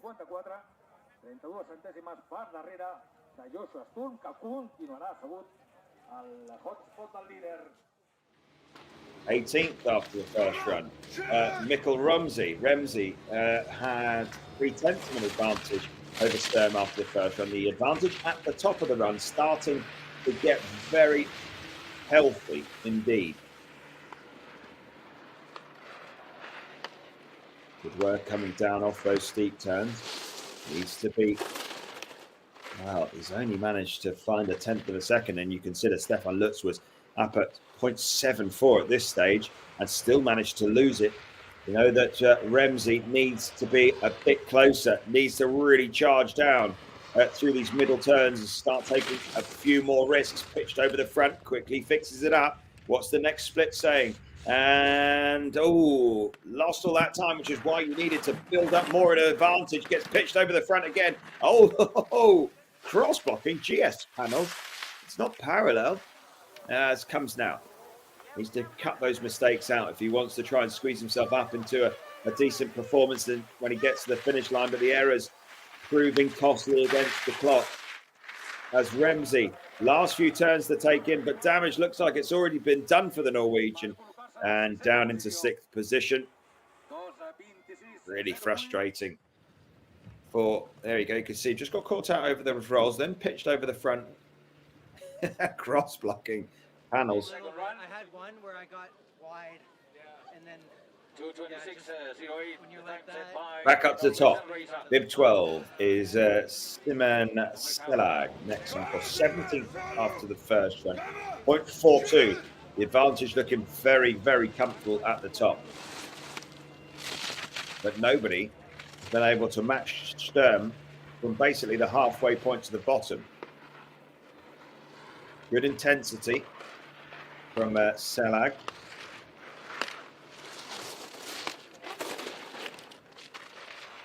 And that intensity rewarded. Finds an extra couple of tenths of a second. Early transitions is the key. Pushed onto the heels. Just about staying on line. Clattering gates left, right and centre. As Selag's throwing caution to the wind. Next split is crucial. Can he keep the green light? Needs, I don't know, at least 3/10. You have to say 2/10 is where he ends up being. Oh no! Oof, snapped on him very quickly there, didn't it? Losing the outside ski slightly, then comes back underneath him. No outside ski, massive pressure all at once and high-sided out it. Thankful that you're young, my friend, because that can do a lot of damage to your knees. Thankfully, it looks like he's going to ski away from that one. That's going to be a good day in the office for Sturm and Reed, from bib 40 for Sturm and 46 for Reed. First and second, the guaranteed top 20s in this European Cup race. Stefan Lutz will be very frustrated when he looks back at that time in intermediate. That top split going very well, then cautious turns really proving so costly. Obviously, a quality result here, you have to say, for Lutz. Samuel Bissig, 47/100ths of a second, the advantage he holds in the start gate over our leader Joshua Sturm. Points in World Cup on multiple occasions, but not so far this season for Bissig. Oh, lovely early switch to that right turn, but then gets caught out with a late transition to the right. A lot of risk on these early turns, not quite got the timing just yet, and that's why he's lost time against Joshua Sturm. We haven't seen anybody keep pace with Sturm from this point to the bottom. So Bissig will need something special if he wants to try and get the better of our Austrian leader. The only Austrian racer that's really putting their hand up in the air for a good performance here today. The Austrian coaches have set a tough course that only really Sturm has found the answer to on the lower, well, 2/3 in reality. 800ths of a second behind now for Bissig. Up to 15, still doable, but it has to be perfect. As Bissig, plumes of snow, extra plumes of snow as he tries to find the clean line. And how costly are the plumes? 0.35 behind. 6th position. Oof, too scrappy for Bissig. A lot of strength and power in Bissig's legs, but not able to put it down cleanly. Sturm sees off another. There's our leader. That's Andrei Drukarov.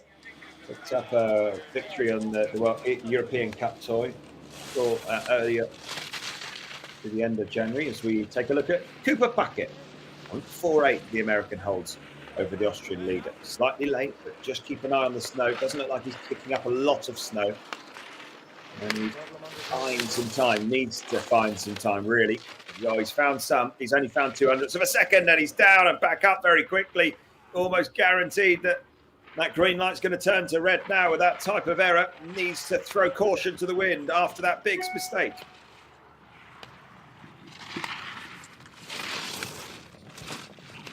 Next time, intermediate, how costly is that error going direct through these turns? Very costly. Now 3600ths behind.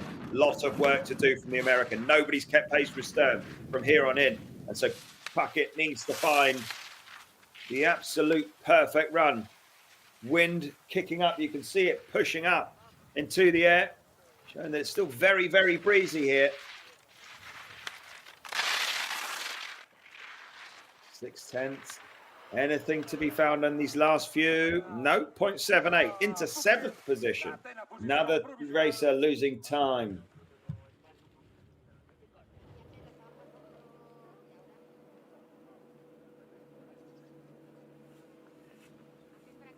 Of a second with Joshua Sturm.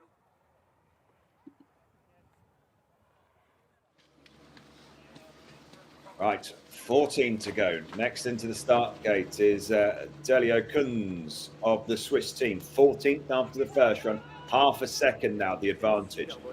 Still nobody's got close to Sturm. Sturm's held the lead. He's moved up 7 places on the second run. The Austrian game plan worked very well, and it's going to work again here because Kunz has had a disaster. It's an absolute nightmare right out of the gate, and not going to have too much luck if he continues with stuff like that. Somehow still got a green light, considering the huge errors that he's put in, and more big errors as we cut a bit lower down the track.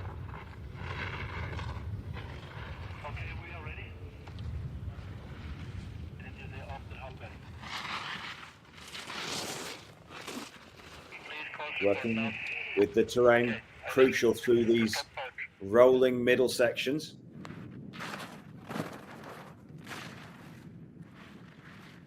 And he knows he's made mistakes, so he's risking everything. And whilst risking everything, not finding the touch at all. 1.14 behind. And more plumes. Flipped up into the air. Oh, more times, and he's down and out finally. The sort of writing was on the wall from the get-go, really. Somehow managed to find the strength, but it's a lot of power needed to make those types of recoveries from top to bottom for Kunz. Not to be out. Sturm, Reed and Fischbacher see off yet another racer. Edward Hallberg. 0.54, 13th after the first run. His form on the slalom skis, an exceptional, lighting up the World Cup Tour with the top 10 in his first season. Giant slalom form, not quite there on the World Cup Tour as he's... Oh, and Hallberg down on his inside ski from bib 41, another exceptional performance, but errors like they do in slalom present in his GS skiing. finds himself, well, somehow still with a green light, but all of that advantage basically disappeared in a moment for Hallberg, and it happens again, another time with a DNF against his name. Another opportunity gone, you have to say, from bib 41 into 15, opportunities to pick up more points, disappear in the blink of an eye for Hallberg.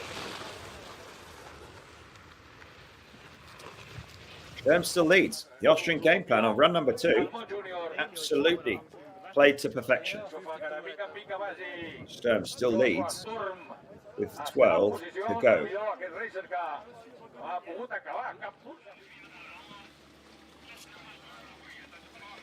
Livio Simone next into the gates, and the advantage getting sizable. 0.64 Simone has. As we are taking a look at how things stand, Joshua Sturm still leads, and he's moved up 9 places. Eric Reed with a great second run. Look at those 2 bibs from bib 40 and 46 still into the great performances. Those are going to end up converted to top 15s. Could they even be top 10s? And how far up the order could they find themselves? Back to the top, though. Livio Simone, 0.64 of a lead, 12th after the first run. Good early commitment to that right foot. Oh, this is looking aggressive, looking nice, just slightly on his inside ski on a couple of turns there. Very, very risky. You can see the couple of cross wraps there, making the skis rattle and chatter across the icy snow surface. This is good skiing. Now finds himself a 1/10 of a second extra in front. So nearly 3/4 of a second. This is the same advantage that we saw from Stefan Lutz. And Lutz then, with cautious skiing, much like what we just saw there, some plumes of snow as drift sideways, cost him the chance of leading. Need to see something a little bit cleaner from Simone. Gets caught on the flat, just about managing to stay on the right side, but he's thrown it all away. Much the same that we saw from Lutz.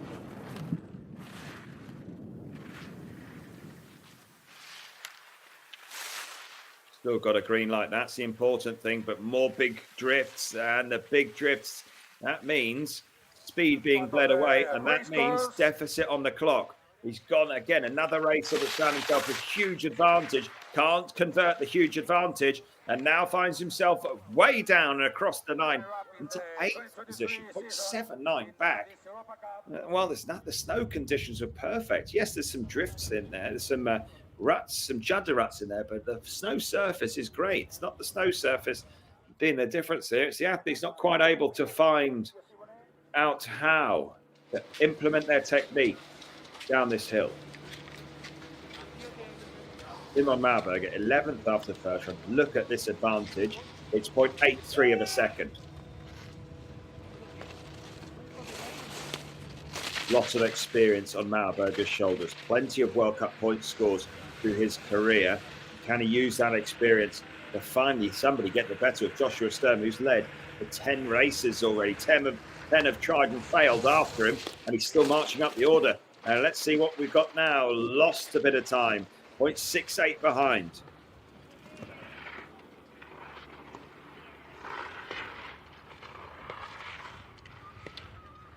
Needs to keep those drifts to a minimum. Work with the terrain. Work with the rollers here. Early position over the skis. Comes towards the next time indicator. Man, oh man, what are they doing through this section? Nobody even absolute lightning quick turns from Joshua Sturm. And you have to say, not quite able to find the purchase right at the top of the turn. It means you're just losing that connection. And when you get the judders, if you lose that connection at the top of the turn, the skis chatter across the ruts, and time gets bled away. Now down to these last couple. Malberger fails to depose Joshua Sturm and drops down, 0.67 behind. The 1, 2, 3 has stayed that way for quite a long time. Joshua Sturm still leads. Eric Reed from bib 46 into 2nd position. And Marco Fischbacher, there they are, still in 3rd position. 10 still to go. And the advantage, surely somebody's going to take advantage of having such a big time on your side. Matthias Roengren, 10th after the first run. Really big time gap to the top now. 8.7 of a second, nearly 9/10. He holds over Sturm, going direct. Oof. He's working well after him. Let's see. Need to find him with an advantage. Need to find him, really find some time, and he has found some time. 1.19 of a second, nearly 2/10, but Sturm was so smooth through here. Roengren really needs to take all of the risks, cuts the line nicely. How's he getting on through the rolls? Next split coming.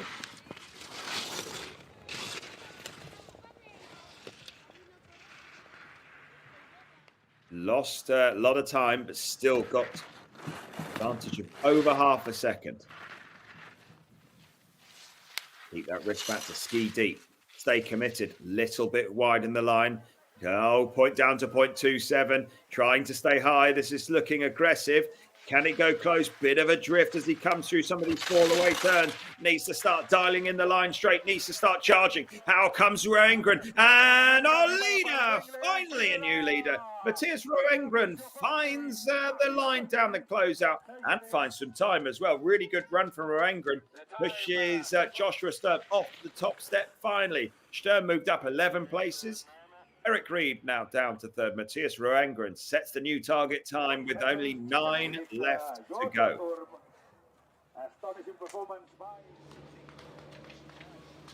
Oscar Andreas Sandvik, 1800ths of a second. Now down to a normal advantage. 9th after the first run for Sandvik. Ooh. Just about managing to find that grip on the outside ski. Got very far away from his body on a couple of those right footers. 200ths of a second. Now the deficit. Early transitions to those left-footed fall-aways.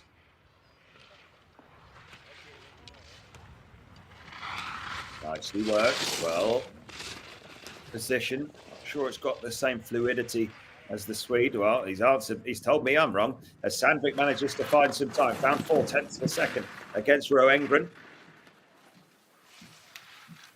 Roengren threw a couple of big drifts over these breakovers, and that's where Sandvik has managed to find some time and really aggressive, really, right onto the heels though. Some early switches, some big plumes of snow late in the run as Roengren tries to hold on to it, but it's a big advantage that's gone from Oscar Sandvik. Loses a big chunk of time. That sees Sandvik into second, Reed off the podium, which means Joshua Sturm down to third position.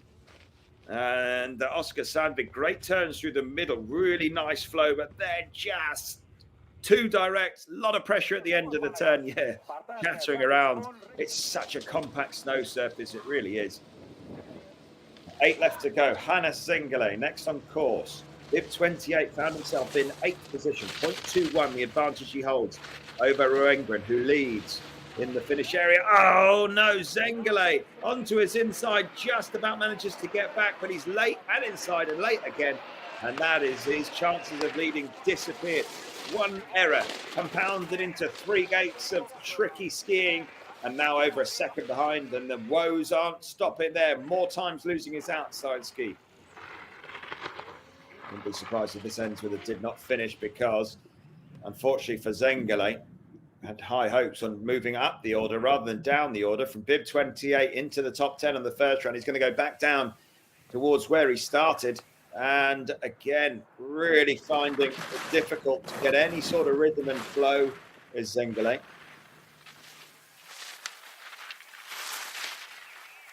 Oh, he would love to have this run all over again. And he lost more time at 3.3. That's going to see him go a long, long way down. That's going to be right towards the bottom of this second run list, unfortunately, for Zengele, because he's had difficulties top to bottom, 4.5 seconds behind, and a run of trouble. And it started here. Inside, just about gets it back, but then those errors compounded gate after gate after gate. 7th after the first run, Alexi Obed Serracanta from the Spanish team, half a second. Nice advantage at the top. Slightly cautious into that first of the steep turns, and that cautious nature continues. Realised all of a sudden he's got to commit a bit more to those steeper turns. But again, surely giving away a lot of time in those opening gates. Roengren was really aggressive, really charged, and Robert Serracanta. Now getting into the run, now turning it on. But he's lost nearly half a second. He's going to continue to lose time here.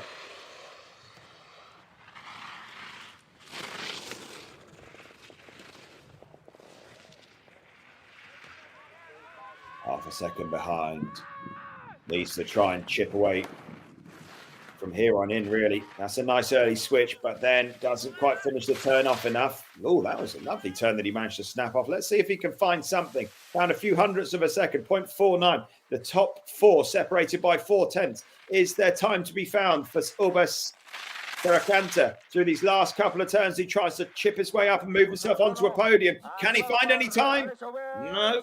Only loses a couple of hundredths, but that's enough to see him down into 5th position. Sturm still in 3rd. Reed still hangs on to 4th position. And Ubas Serracanta of the Spanish team into 5th position with 6 to go.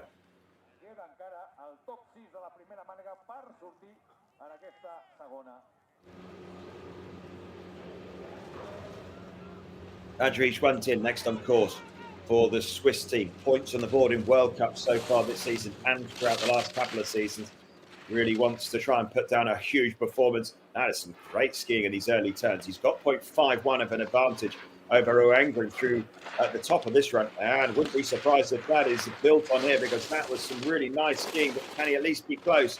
He's not managed to find time, but 0.3 still the advantage that Schwantin has over Roengren. Roengren's led for a few races now. The advantage at the top starting to get sizable again, trying to find some speed in those middle turns. These were the turns where we saw a little bit left to be desired from the Swede. Can Schwantin unlock the rolls through the midsection? No, he can't. He's lost another 0.3 of a second. 200ths now behind.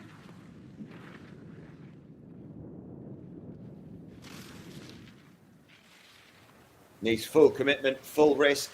1600ths of a second again, just bleeding time again. Finds himself with a lot of work to do. Gets pushed onto the heel.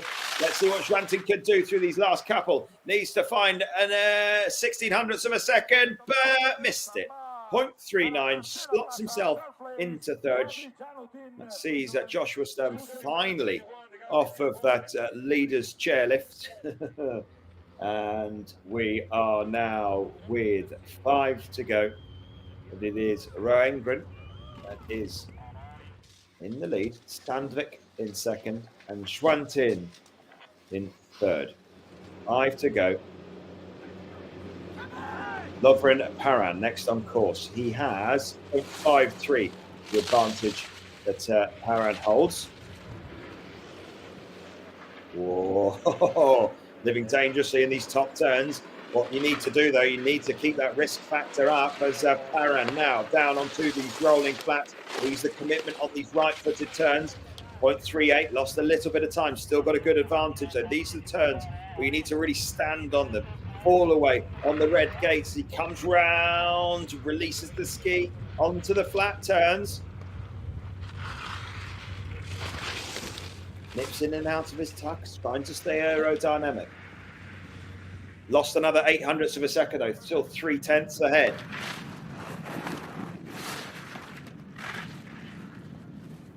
Stays calm over the roll.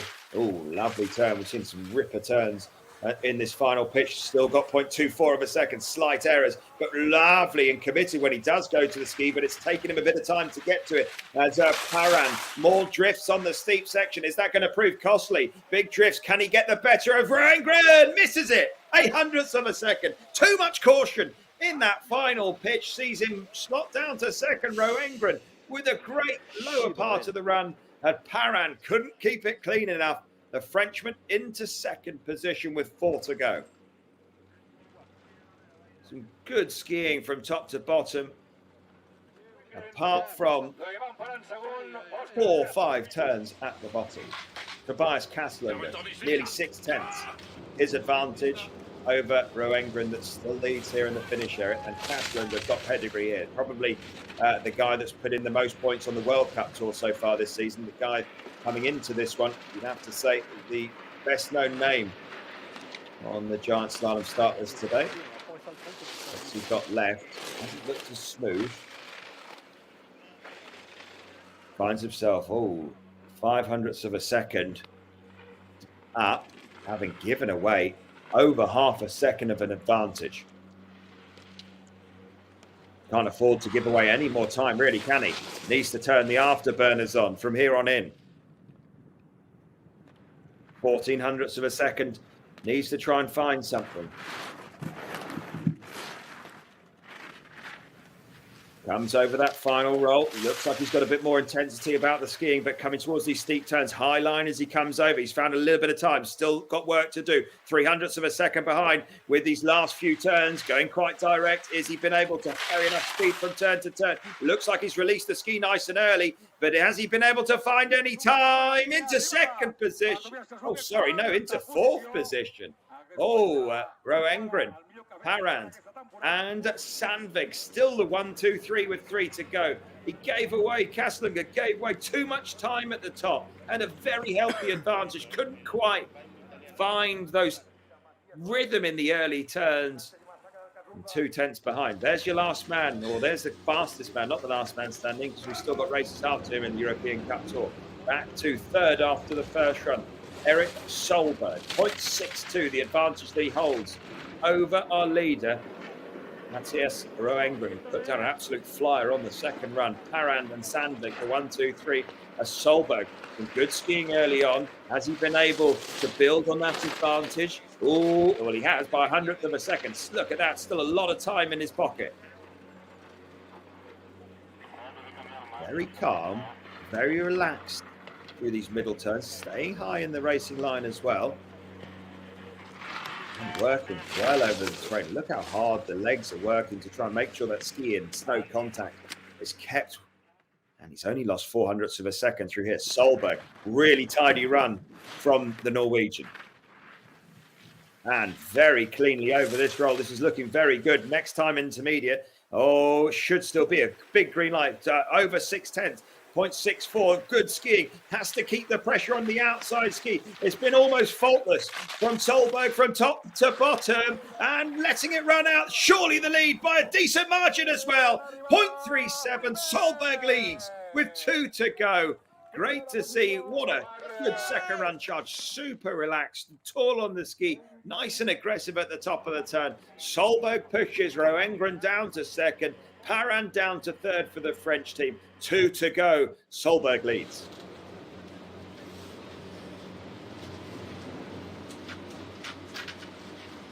Elise Canafanara for the French team. 100th of a second. The difference between Solberg and this man, between third and second after the first run. Elise Canafanara can't afford to do anything other than charge from top to bottom. That's a totally different start. A lot more energy in his skiing, but scrappy. Solberg, smooth, silky smooth from top to bottom. Elise Canafanara certainly with a bit more of an energetic style, and at the moment, Canafarina has some work to do. 0.35 behind.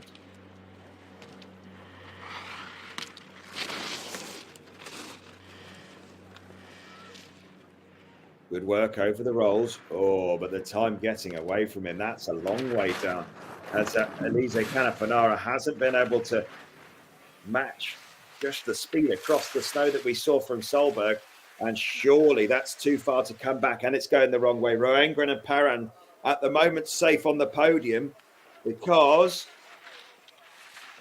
Elise Canafarina, has had a tough time on the second run. He's going to drop down the order and into 14th, from second to 14th. Ouch.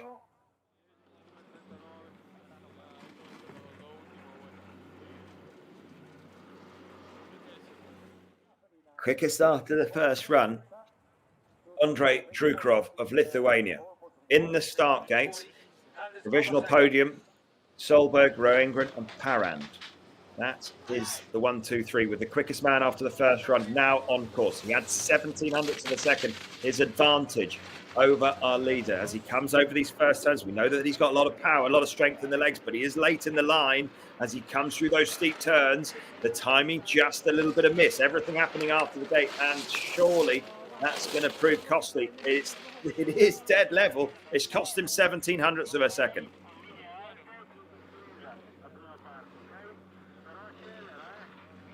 Won back in turnout, 24th of January on the European Cup Tour. He's been 3 times in the points on World Cup with a PB of 23rd in Alta Badia a couple of seasons ago. 0.27 now, quarter of a second behind. Oh, and he's late.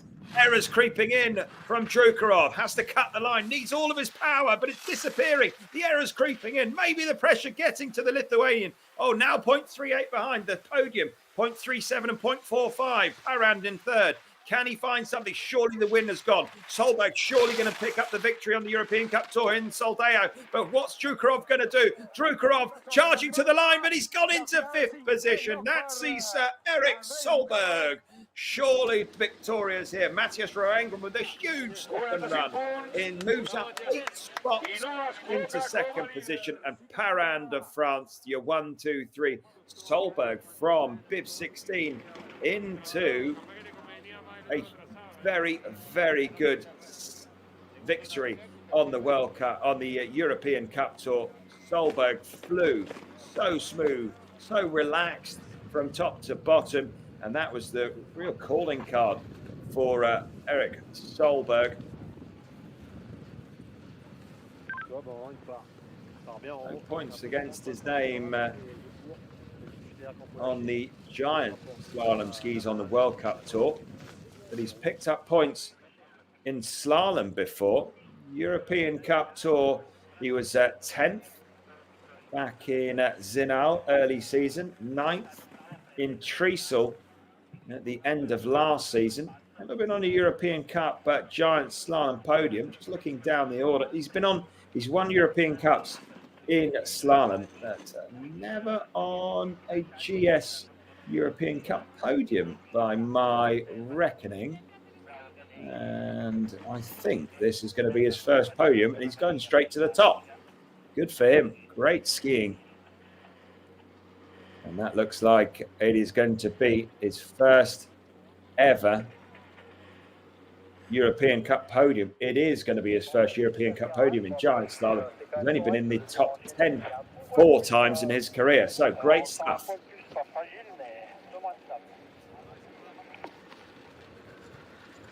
De toute façon, je pense que l'Allemand il skie comme le ski le haut. Dans la pente, il est juste. Ça remonte un petit peu, mais c'est moins gênant.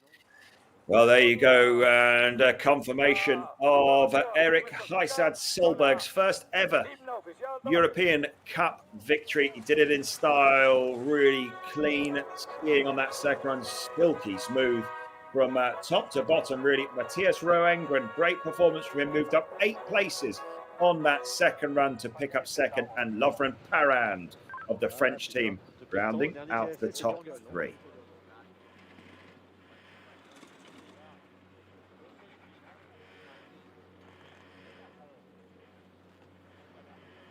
Still races to come on this.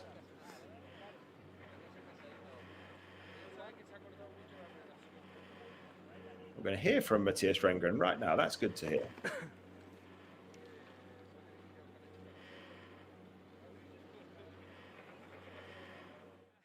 feel tired. Right now. Yeah, it was tiring run. It's a long course and challenging. But I felt that I managed this section quite well, so it's nice to get away with the win. A lot of guys couldn't make it, so it makes you prouder. Yeah, also. Yeah, and to see so many guys struggle in the first run also. And then, yeah, it's nice to get away with the win. Okay, now can you say the same in your own language, please? Yes, like how do you feel? Congratulations. Ja, deilig å stikke av med seieren. Det var en lang løype, tøff løype. Jeg følte kom meg ned uten store problemer, så det var digg.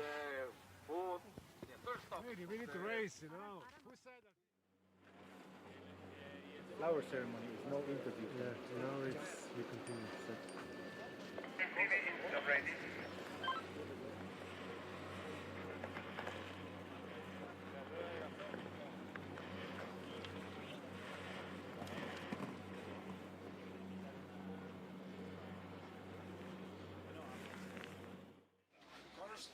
seat at the start. Number 26 ready.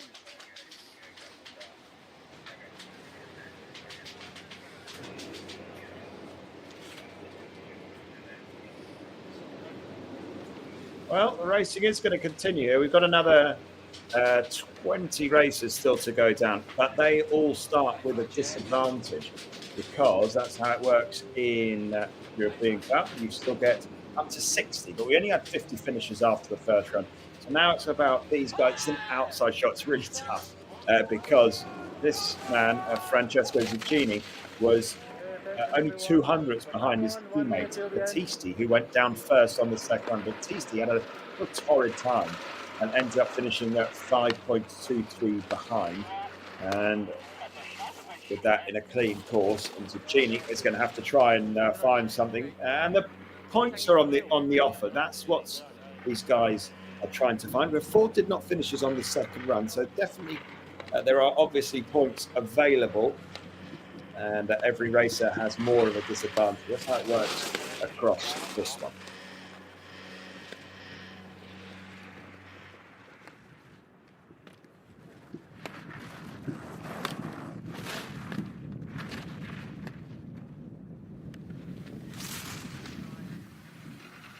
And their start intervals very quick as well. 3.21. That should see it. That could end up being a top 25 as we see him come down these last three turns. 3.21. The difference that last intermediate. Well, he gets the better of his teammate who was 200th of a second in front of him, but he made big mistakes. Zucchini with a good run into the points. As we see Matteo Feber, former World Cup winner, former world champion in giant slalom. Good to see him really trying to find that form. Good bit of determination. He's not done the ski racing yet, but so difficult. He's been right at the pinnacle.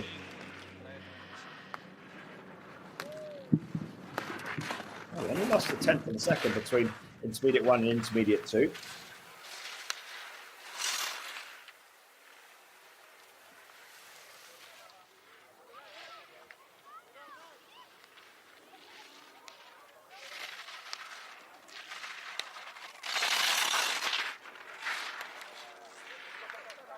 And where's he going to go into? Points on the board. But when you've had World Championship victories, points on the board is not what you're here for, really. Favour into 25th position, moves up a place over Zucchini, who had a better time. Toscano next on course from 29 from bib number, found himself outside the list on the early parts of the second run.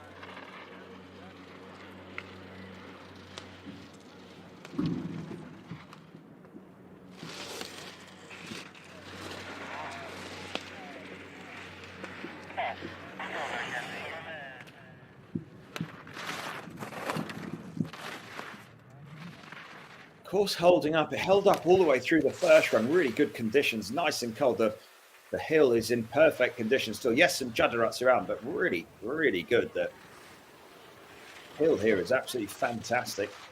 Toscano having a couple of difficulties on his way down here, not finding it easy at all, and finds himself into the points at the moment. 27th, 4.4 behind. Back to the top for Giskas, another Norwegian. 2.5 seconds off at the top now, 2.8 off at the first time intermediate. Still points available. And the chance to squeeze yourself up into the points got to be, you'd say, probably under 4 seconds. At the end of it, we'll walk away with points.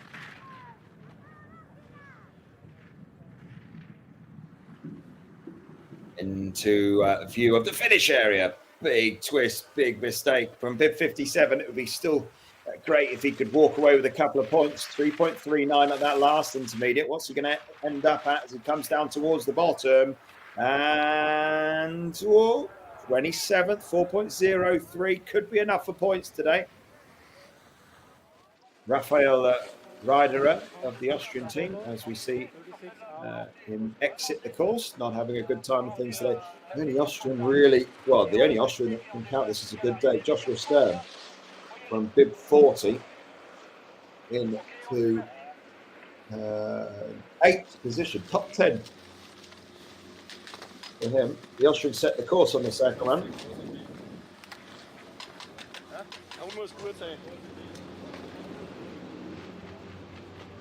Jakob Eister next on course.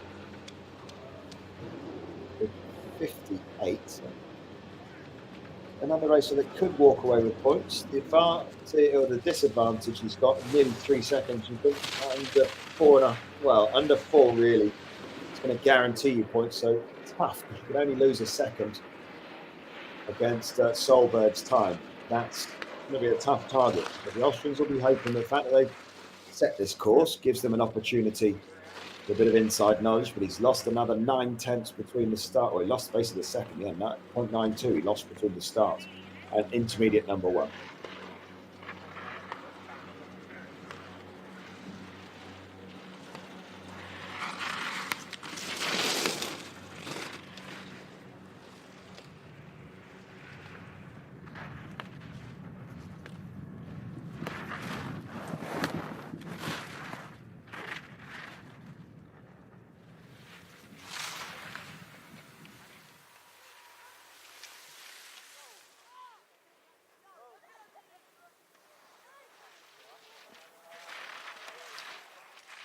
Losing a bit more time down towards the bottom.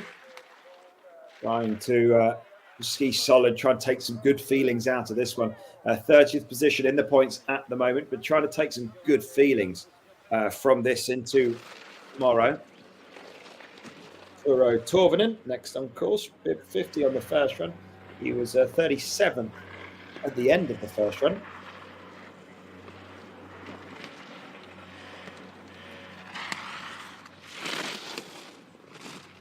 See how he gets on this next intermediate. 3.4, 3.6, pretty decent. Again, looking for anything around the 4 seconds. That's got to pass yourself.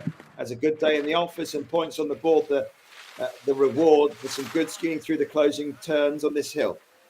3.6, 4.03. The top 30 points are 5.27, but anything under 4.4, you say probably got yourself some points guaranteed. And across the line, 4.12. That'll be some points into 28th position for the Finn.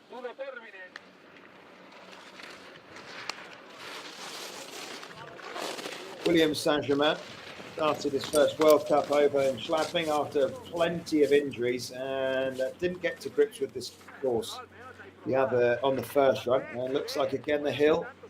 So much technical skiing in this hill.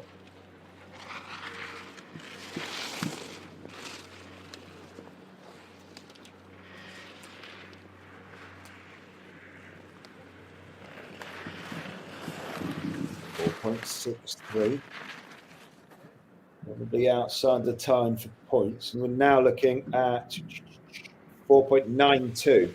They can only lose 200. It's not going to happen with a couple of mistakes creeping in, as we see Saint-Germain having a tough time on the hill. It's going to take something really special from his later starters to get some points today.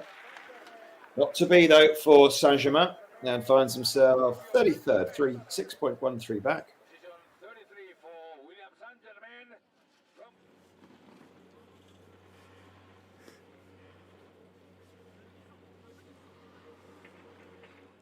Well, the Austrian out. Another bad day for the Austrian team. Alessandro Pizzazzo next on course.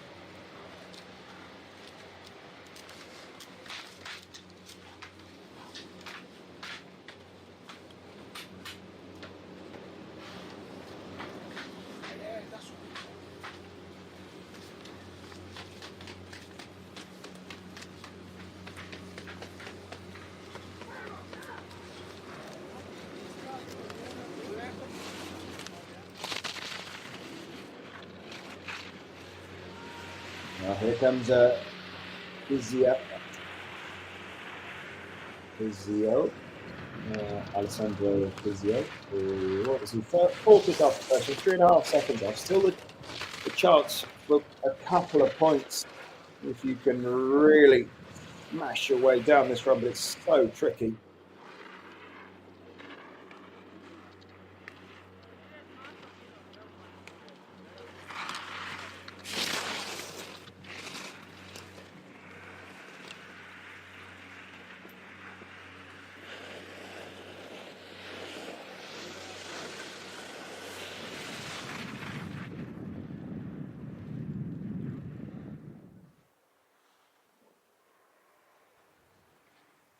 Well, Pizio having a tough time again, looking to try and somehow battle his way down to some points, but it's such a tough chance for these later starters because we start off with a big deficit into 32nd, 5.3 back, still just under 5 seconds, 4.92.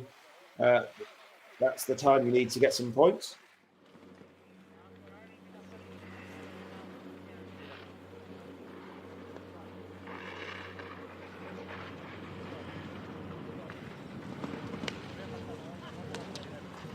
Well, 4.03 at that top intermediate. Now, what's he going to go down to? What's the second one saying? And any chance? Oh, 5.02 now.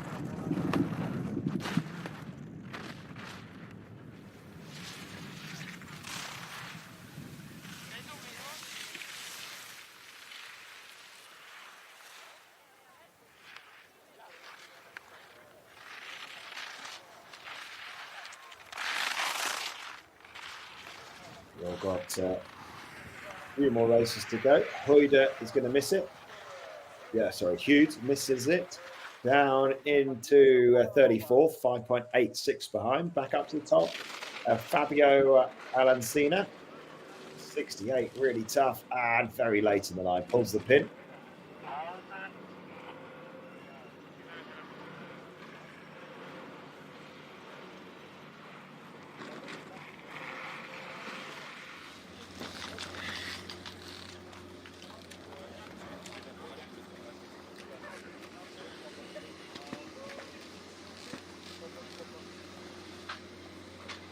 Still got 7 or 8 to go. Killian Pramstaller next up, 43rd after the first run. Still got 1, 2, 3, 4, 5, 6, 7. This is the 8th racer. See what Pramstaller can do. The Austrian to set this course needs to find some form. It's about trying to find some feeling, try and unlock a bit more about this racetrack. Racing here again tomorrow for the athletes to try and find a bit of confidence, really, to be able to take that fight into tomorrow.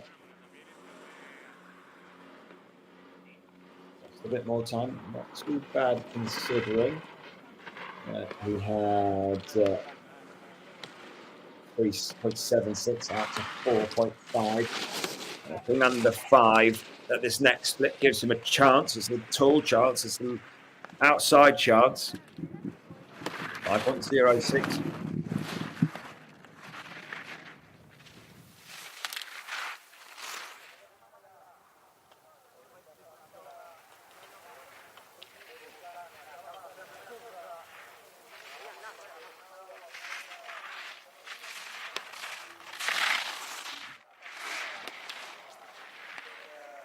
Well, smooth skiing.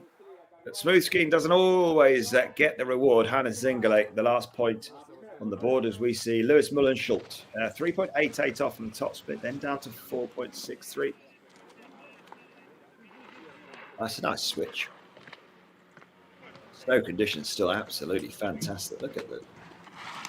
Really a mark. Yes, there'll be some judders. Certainly, of course, there will be, especially on the steep. Some great conditions in which to work with. Lewis not really getting the perfect first run from decent bib on the first run, then backwards, which is always frustrating. But we'll be hoping this run as a bit of a recce mission for run number 1 tomorrow, using this one as a bit of a way to try and find something, and that's not the confidence builder he was hoping for. Ends with a did not finish. Another did not finish for Senhofer, German. 45th after the first run. Julie, please take away the clock now, and Santi will give a course here.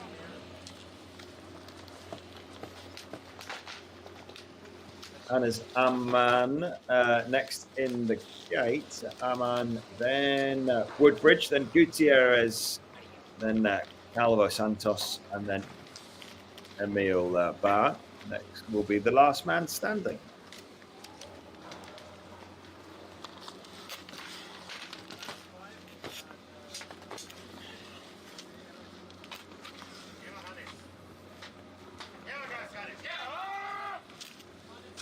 And it's Aman next on course then, 55.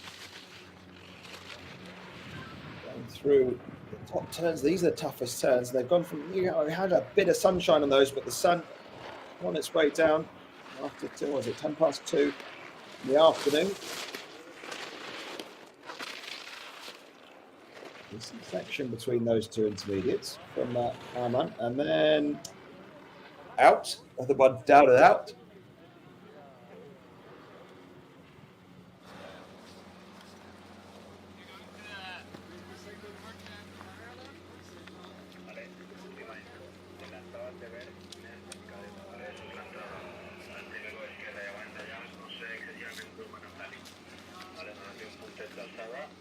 Woodbridge next into the gate, 47th after the first run from bib 65. It was a tough time. Didn't enjoy the hill or the ice on the first run. Can he find something different with the setup of the ski? Again, another racer will be hope. Oh, his binding fluid disintegrated off his ski there. Toe piece going flying. That is well. We're trying to change the bindings and checking all the screws on the rest of his equipment because that toe piece just disintegrated. Yes, I mean, it is ratty, obviously, through there, but the force is ripping the toe piece off the binding. 3 to go. Ski's okay. I'll pick up the bits and pieces of binding that are left. But the technicians... Well, they don't all have technicians either, so it could be a Woodbridge that will need to keep an eye on those, the rest of his equipment. The coaches will be checking those, that is for sure. But Gabriel Gutierrez, 3 to go, and took first of the 2 Andorrans.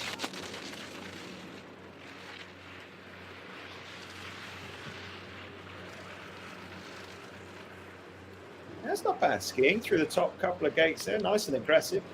Basically 5 seconds off from that top split, losing, how much time does he lose? Probably around a second, about a second, there you go. Not bad.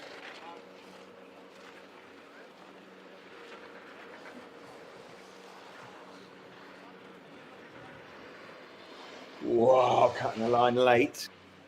Still in the fight, still in the second run. Again, another racer, experience. Oh, he knows the hill, experience on the snow. He knows the snow, just getting used to European Cup performances.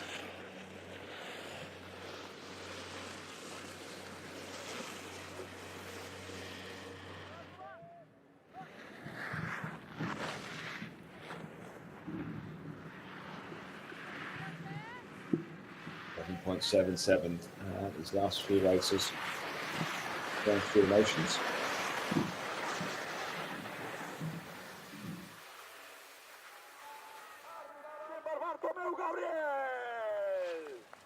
Eight seconds off them for Gabriel Gutierrez. 2 to go, and an Andorran and a Frenchman left to tackle this one. Vamos, Alba, con convicción. Vamos, vamos.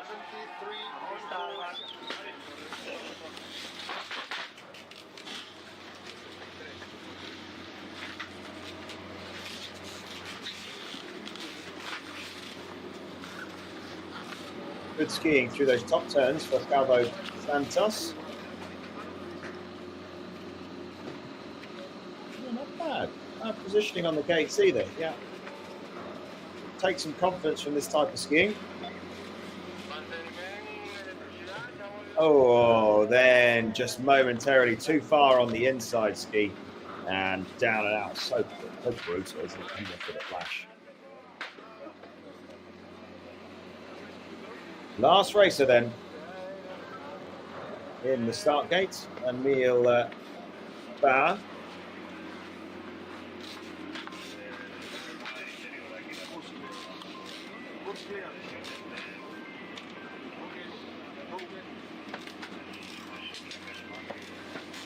Here he is, 50th after the first run, and a couple of errors that he'll be hoping to cut out again, giving him a bit more of an opportunity in which to build and find something for the second run. Very direct. The ruts definitely make it difficult in these opening turns. Lots of hip angle. It's a lot of counter rotation into these turns as well. And that counter definitely not really helping, unfortunately.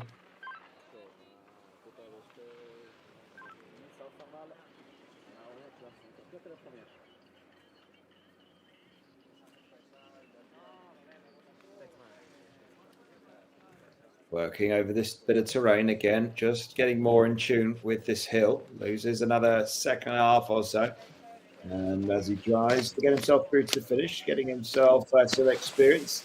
Hannes Zengele, 30th position, not in any danger of being pushed outside the points. As we see Bauer now, last few turns on the steep. Oh, catapulted to the heels. Has he been able to stay in the course? Just about some, well, nothing else. He's got great grit and determination and into the finish line. A little further away off the pace than he would have hoped. That brings us to the conclusion of this first race here in Andorra, and Erik Syed Solberg picking up his first ever World Cup podium, and he's gone straight to the top step with it. And good to see him with a huge second run, really good. Roangren is second best result of his career. In second place, he's matched that. He's had a couple of seconds throughout his career. And then Parand, another second, his PB is second. So he's got podiums before, but not since 2022. So he's showing good form at this time of the season. As we take a look down the order, last person to pick up any points was Zengele, 30th position.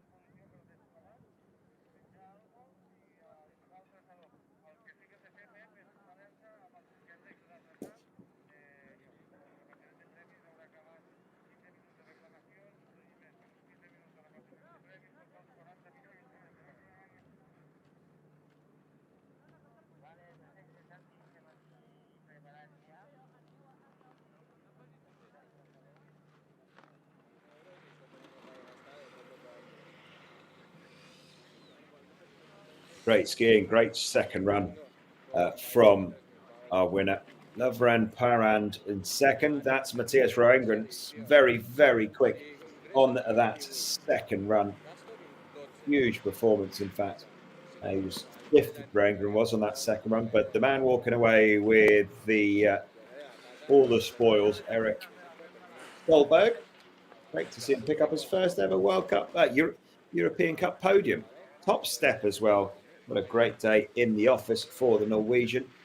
Oscar Sandvik, fourth for him. Drukarov led after the first run, down into fifth position. Joshua Stern moved up 14 spots from bib 40 into the top 10. And that's how things have changed. Hakeler failed to finish on the first run. Roengren now the closest challenger in second position. And then Drukarov into third position. The difference between first and second, only 43 points. Drukarov with inside 50, and everything just concertinaing nicely. Now we've got 10 within 100 points, shaping up very, very nicely indeed.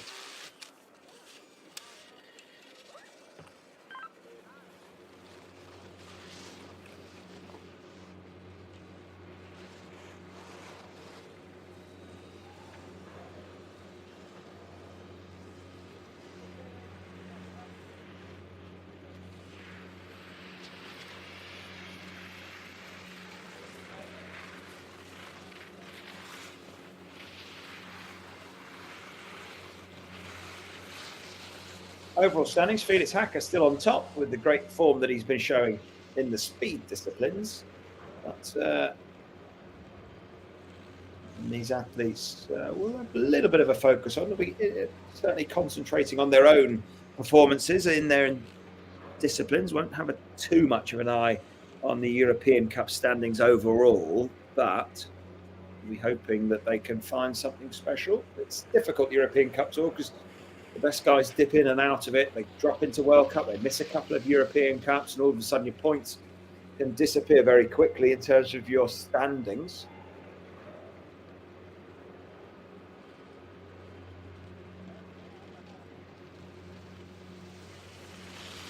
Going down the order here, bringing you all the information here.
Going to bring you some interviews now. Great to see after what has been a very, very entertaining first day of racing here. And let's see what Harán. Thank you. First, thanks a lot.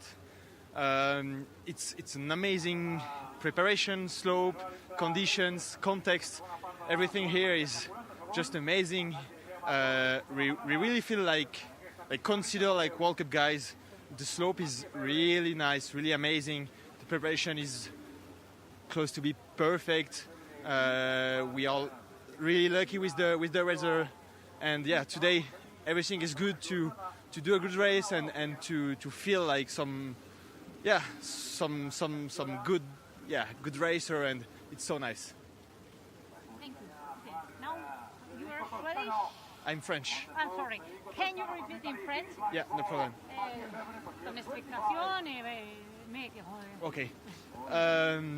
Ouais, aujourd'hui, vraiment, c'est une journée magnifique. On peut pas être mieux accueilli en Andorre que sur ces courses. Tout est nickel. La piste, c'est une piste de Coupe du Monde et on le sent. La difficulté est là, mais la préparation de la piste est aussi magnifique. On a rarement vu en Coupe d'Europe, voire jamais, autant de on est si bel accueil, autant de préparation et de considération envers les athlètes pour une course. C'est juste magnifique. Donc merci beaucoup à tout le monde en Andorre. C'est génial.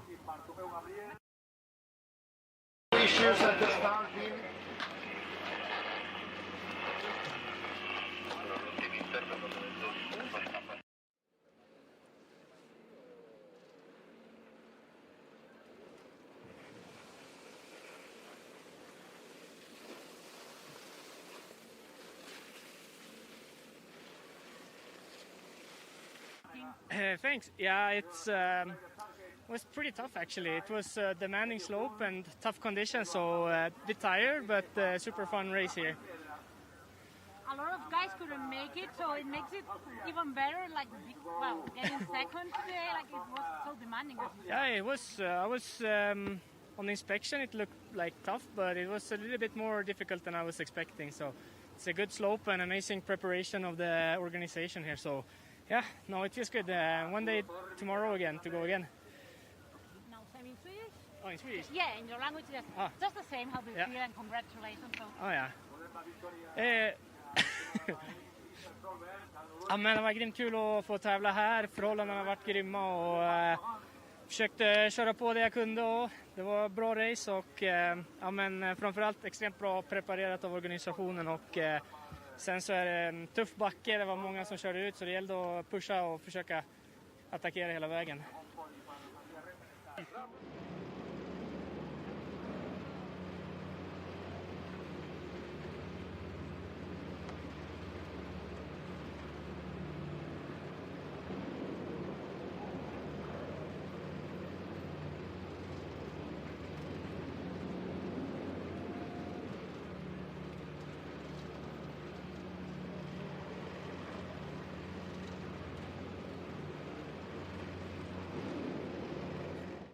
I feel tired. Right now.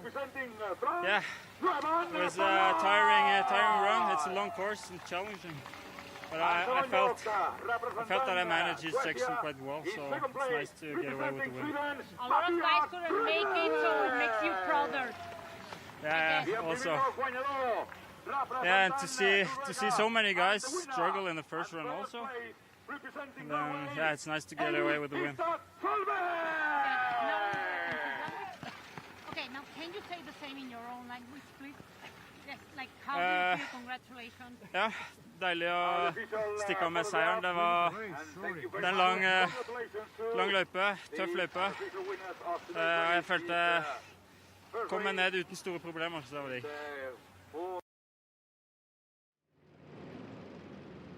Well, good to hear from the guys what they made it today. Yeah, tough conditions, very, very good conditions here. The piece, as you heard from Lovren Perrin, it's been perfect. It is as good as it gets, very well looked after, lots going on that hill.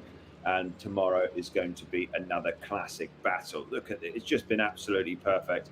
And Solberg managing to get the best of everybody else by 0.37. Parand in third, 0.45 behind. Some good performances and some good points scored today. Some great skiing, and that will give everybody confidence moving forward.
Well, here we go with the prize giving for the first day here in Soldeu for this European Cup. The athletes have made their way onto the podium positions. Great to see. We're going to bring you this. It's been a good day. 73 racers all started the day with hopes of big performances. And these are the guys that have managed to get onto the podium, get onto the stage here. Top 5 we bring up onto the podium.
Senyores i senyors, benvinguts a la cerimònia oficial de lliurament de premis als 5 primers classificats i al primer classificat en categoria júnior de la cursa de la Copa d'Europa d'esquí alpí FIS Andorra 2025 en la modalitat de slalom de gamma masculí seta en el dia d'avui.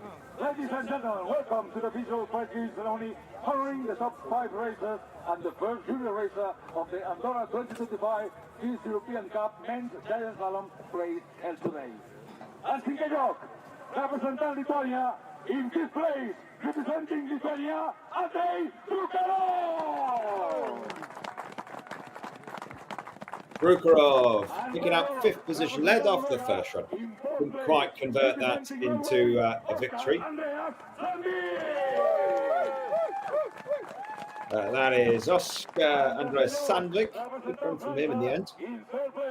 Representing France, Lovre Perand back onto a European Cup podium. He hasn't been on a podium since 2022, so great to see. Very complimentary about this hill, about this race. Matthias Rengren, great second run charge. Saw him move up the order 8 places to finish in second position.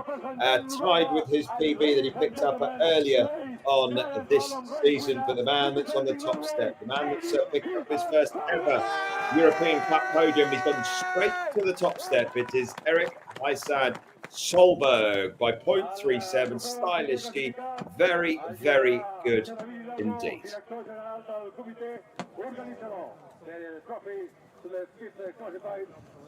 Racer will be presented by David Hidalgo, Chief Executive Officer of the organizing committee.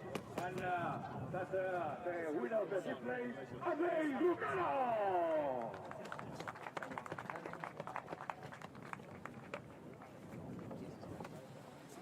Tot seguit en representació del patrocinador del trofeu del quart classificat, la senyora Núria Roca, directora de Comunicació Corporativa Màrqueting i nous canals de Crean. And now representing the sponsor Crean, the trophy for the fourth classified racer will be presented by Núria Roca, Director of Corporate Communications, Marketing and New Channels at Crean. Put your hands together for Oscar Andreas Sandvik! I en representació de la Federació Andorrana d'Esquí farà el lliurament del trofeu al tercer classificat el senyor Jordi Ferrer. And now, representing the Andorran Ski Federation, the trophy to the third classified racer will be presented by Mr. Jordi Ferrer. Put your hands together for Roman Balan!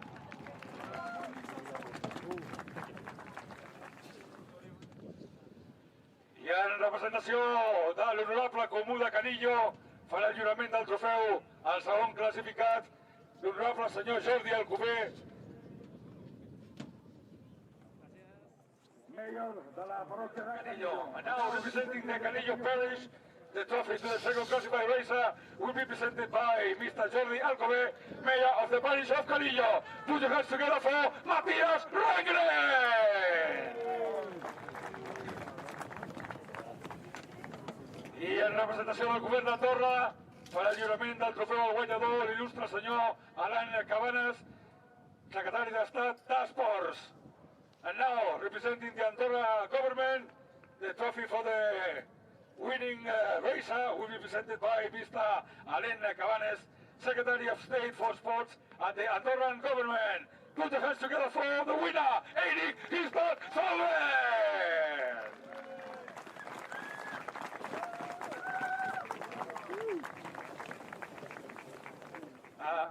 I ara representant el comitè organitzador, farà el lliurament del trofeu al primer classificat júnior, Marc Mitjana, secretari general del comitè organitzador.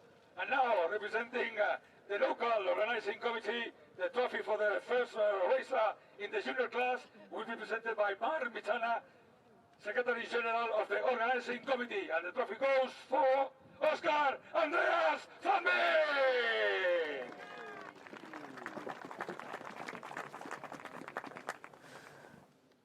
I a continuació, en honor del guanyador absolut de la cursa d'avui, sonarà l'himne nacional de Noruega. And now, honoring today's race winner, the national anthem of Norway.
Solver winning Andorra this first day of the Copa Europa Cup in Soldeu, Andorra.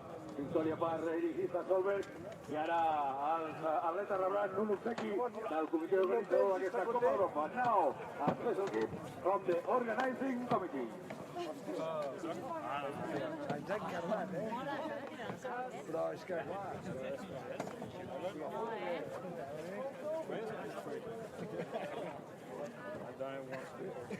I ja tot a punt per la celebració now de Champions Play with the top 5 racers in today's play. Eirik Solver, first podium of the season, first win. Matías Rangren, second podium finish in this 2025 Europa Cup. They van parant the first podium so far this season, and Oscar Andreas Zandberg and Andrei Trucado clinching position 4 and position 5. L'enhorabona als 5 milions de la cursa d'avui. La victòria per Eirik Solver. Primera victòria de la temporada pel noruec. Matías Rangren, que repeteix el podi, i van parant que també puja per primera vegada al podi d'aquesta Copa d'Europa. A tots, felicitats. L'enhorabona. Congratulations for the top 5 racers.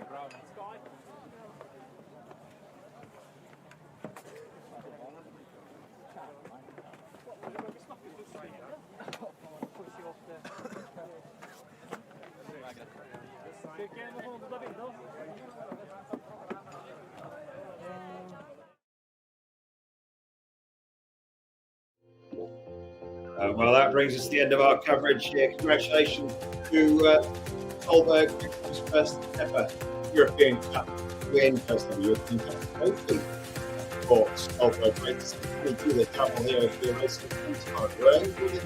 Come on, Harán. and some products to make some kind of hill that is, really, really tough. So that's all we've got time for. Until next time.